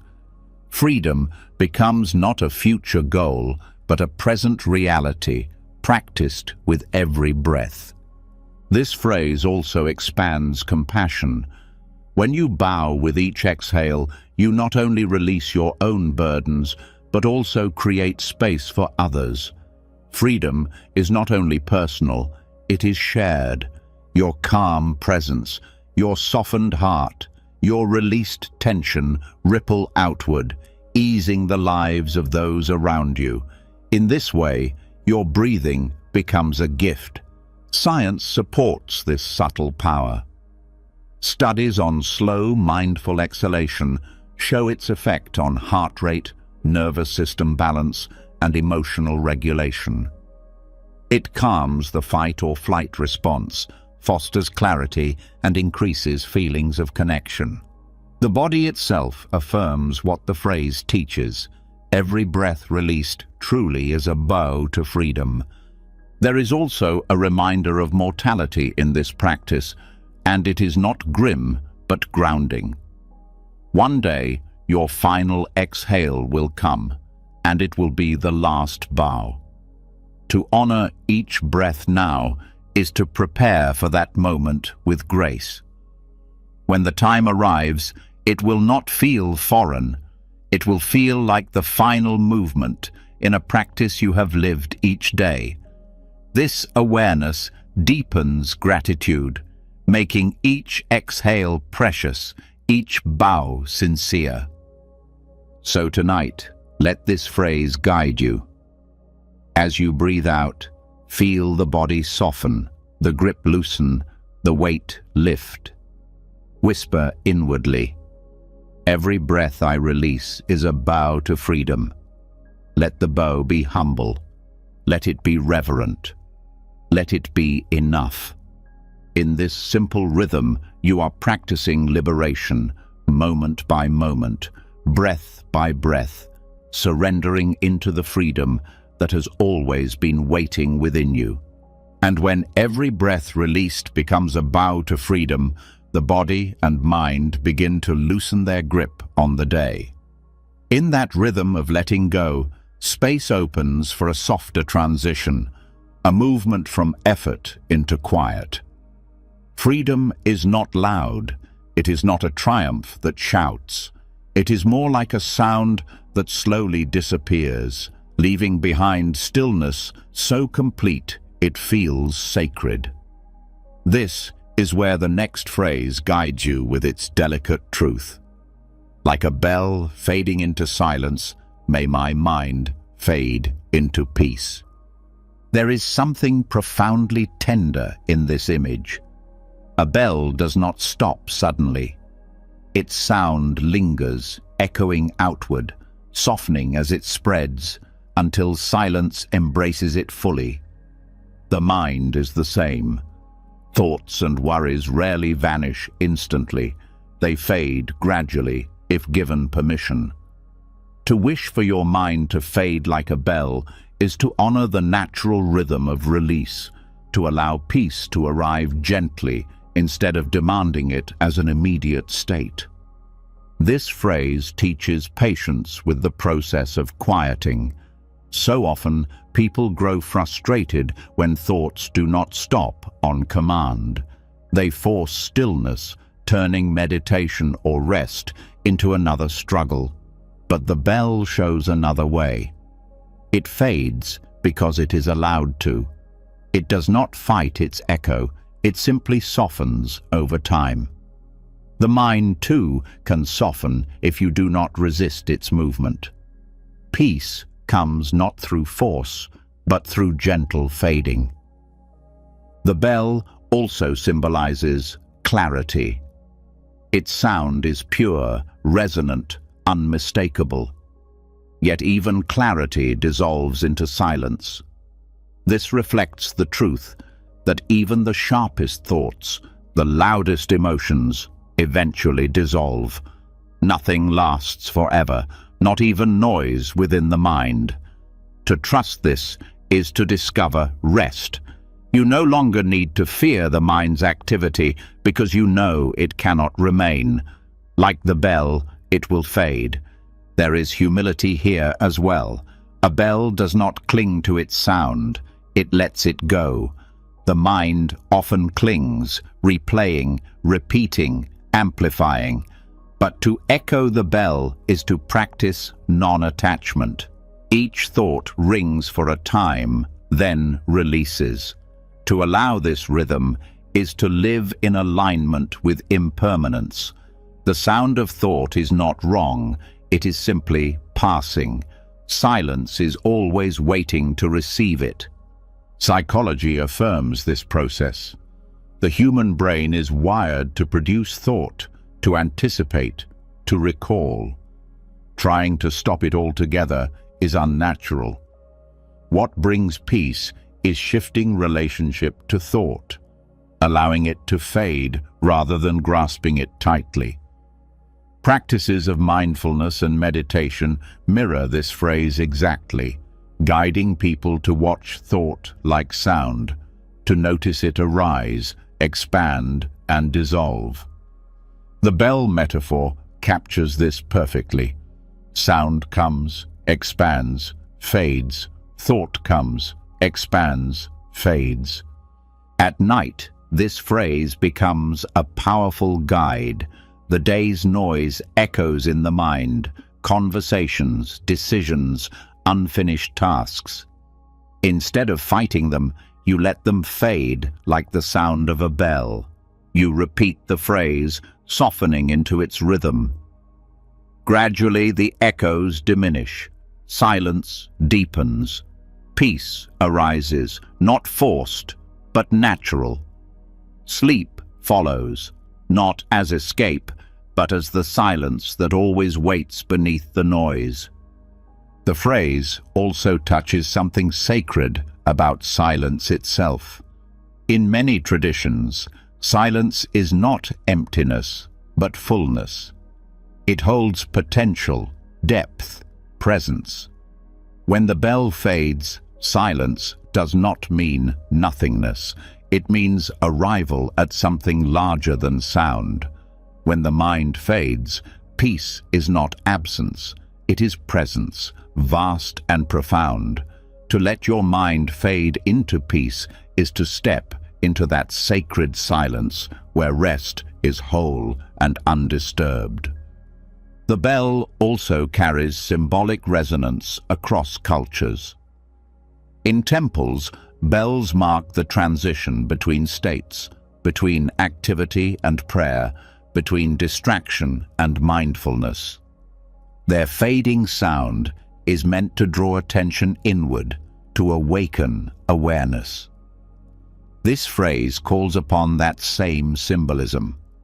As your mind fades into peace, you are entering transition from the effort of the day into the stillness of night, from the turbulence of thought into the openness of rest. Biologically, this transition is mirrored in the nervous system. The shift from alertness to rest is gradual. Brainwaves move from faster patterns into slower rhythms. The body releases tension bit by bit. The bell metaphor describes this perfectly. A gradual unwinding, a soft descent into stillness. To align with this rhythm is to support the body's natural processes, not resist them. The beauty of this phrase is its gentleness. It does not demand peace immediately. It honors the process of fading. This gentleness itself creates peace. When you stop demanding the mind to be silent, it quiets more easily. When you stop resisting thought, it dissolves naturally. Peace is found not in force, but in allowing. This phrase also invites reverence. To compare the mind's fading to a bell is to treat it with respect, not frustration. Even your thoughts, even your worries, can be seen as sound, temporary, meaningful, and then gone. By honoring them instead of hating them, you free yourself from inner conflict. The fading becomes beautiful, not a battle. Over time, practicing this phrase at night changes your relationship with peace itself. You stop seeing peace as a distant goal to reach. You start experiencing it as a natural silence waiting behind sound. Every time the bell fades, silence is revealed. Every time thought fades, peace is revealed. The truth was never absent. It was only obscured. So tonight, let this phrase carry you. May your mind fade like a bell, soft, lingering, dissolving. May the silence that follows be peace, deep and steady. Do not rush the fading. Let it unfold. Let peace arrive not as conquest, but as the natural quiet that has always been waiting for you. And when the mind is allowed to fade like a bell into silence, what remains is a presence both tender and steady. Peace settles not as an absence, but as a fullness, a stillness that feels like being carried. In that quiet, gratitude begins to arise naturally. The body, once restless, finds support. The heart, once burdened, feels held. And so the next phrase offers its gentle reminder. This bed is a lotus, and I rest upon it with gratitude. There is beauty in seeing the bed not as an ordinary object, but as a sacred space. The lotus has always symbolized purity and awakening, rising unstained from muddy waters. To call the bed a lotus is to transform the act of lying down into something more than routine. It becomes a practice of reverence. You are not merely collapsing into sleep. You are entering a space of renewal, a sanctuary where rest itself becomes a form of awakening. Gratitude is the key that unlocks this transformation. Too often, the bed is taken for granted, seen only as a tool or even a battlefield when sleep is difficult. But when you rest with gratitude, everything changes. You recognize the softness beneath you, the safety of shelter around you, the gift of stillness offered freely. Gratitude shifts the heart from lack to abundance, from tension to ease. It makes the bed not just a place to sleep, but a lotus of blessing. The lotus also teaches resilience. It grows in mud, yet blossoms untouched, pure and radiant. Resting upon the bed with gratitude is the same practice. No matter how muddy the day has been, with stress, mistakes, or pain, you can still rest in purity tonight. The bed does not demand perfection. It holds you as you are, allowing you to rise renewed, just as the lotus rises from murky waters each morning to bloom again. Science reflects the power of gratitude as well. Studies show that people who practice gratitude before sleep fall asleep faster, experience deeper rest, and wake more refreshed. Gratitude calms the nervous system, reduces overthinking, and fosters positive emotion. When you rest with gratitude, the body releases tension, the mind shifts toward peace, and sleep becomes more restorative. Gratitude is not only spiritual, it is biological medicine.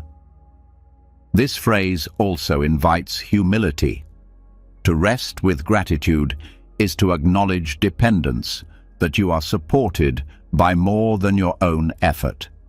Countless hands and conditions make your rest possible. The people who built the bed, the workers who made the fabric, the roof above, the silence of night. Gratitude expands awareness outward, reminding you that even in rest, you are connected to others, carried by the world. This humility deepens peace, for it replaces isolation with connection. The bed as lotus is also a reminder that rest itself can be practice. Just as meditation is not only sitting, but cultivating awareness, rest is not only sleep, but cultivating gratitude.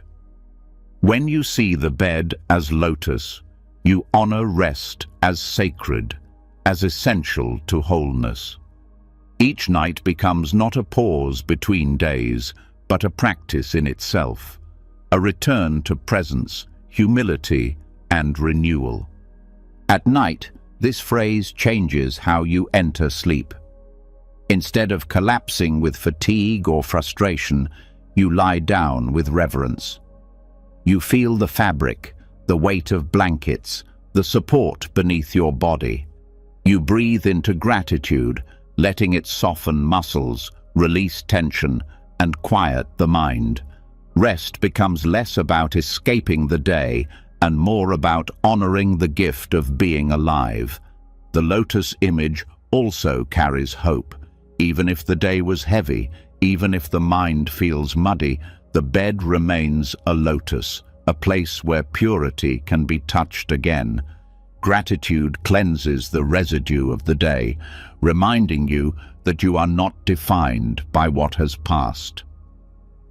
Each night is a chance to begin again, to rise tomorrow unstained, renewed, ready to bloom. Over time, this practice reshapes how you see ordinary life. Gratitude for the bed extends to gratitude for small moments everywhere. The chair that holds you, the meal that nourishes you, the silence that soothes you.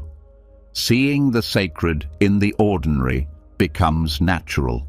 Life itself becomes a lotus, and you rest upon it with gratitude not only at night, but in every moment.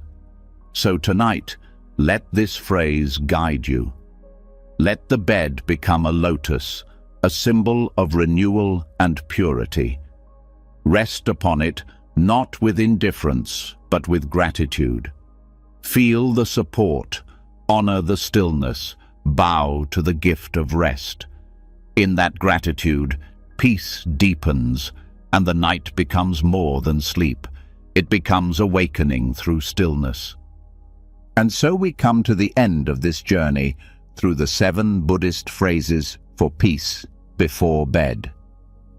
Each one has carried us a little deeper into stillness, teaching us how to release control, how to let worries drift, how to honor breath, how to rest in compassion, how to embrace change, how to bow with each exhale, and finally, how to lie down in gratitude as if the bed itself were a lotus. Together, these words are more than phrases. They are gentle lanterns guiding you from the noise of the day into the sanctuary of night. If one of these phrases touched your heart tonight, let it be known. Write it in the comments. Share which teaching you'll carry with you, not just into sleep, but into life. Your words might be the ripple that inspires someone else's peace. And if this practice has brought you even a moment of calm, I invite you to stay connected. Subscribe to the channel and turn on the bell so that each week you'll return to more teachings, more guidance, more ways to live with clarity and rest. Together, let's keep building this community of peace, one night, one breath, one phrase at a time.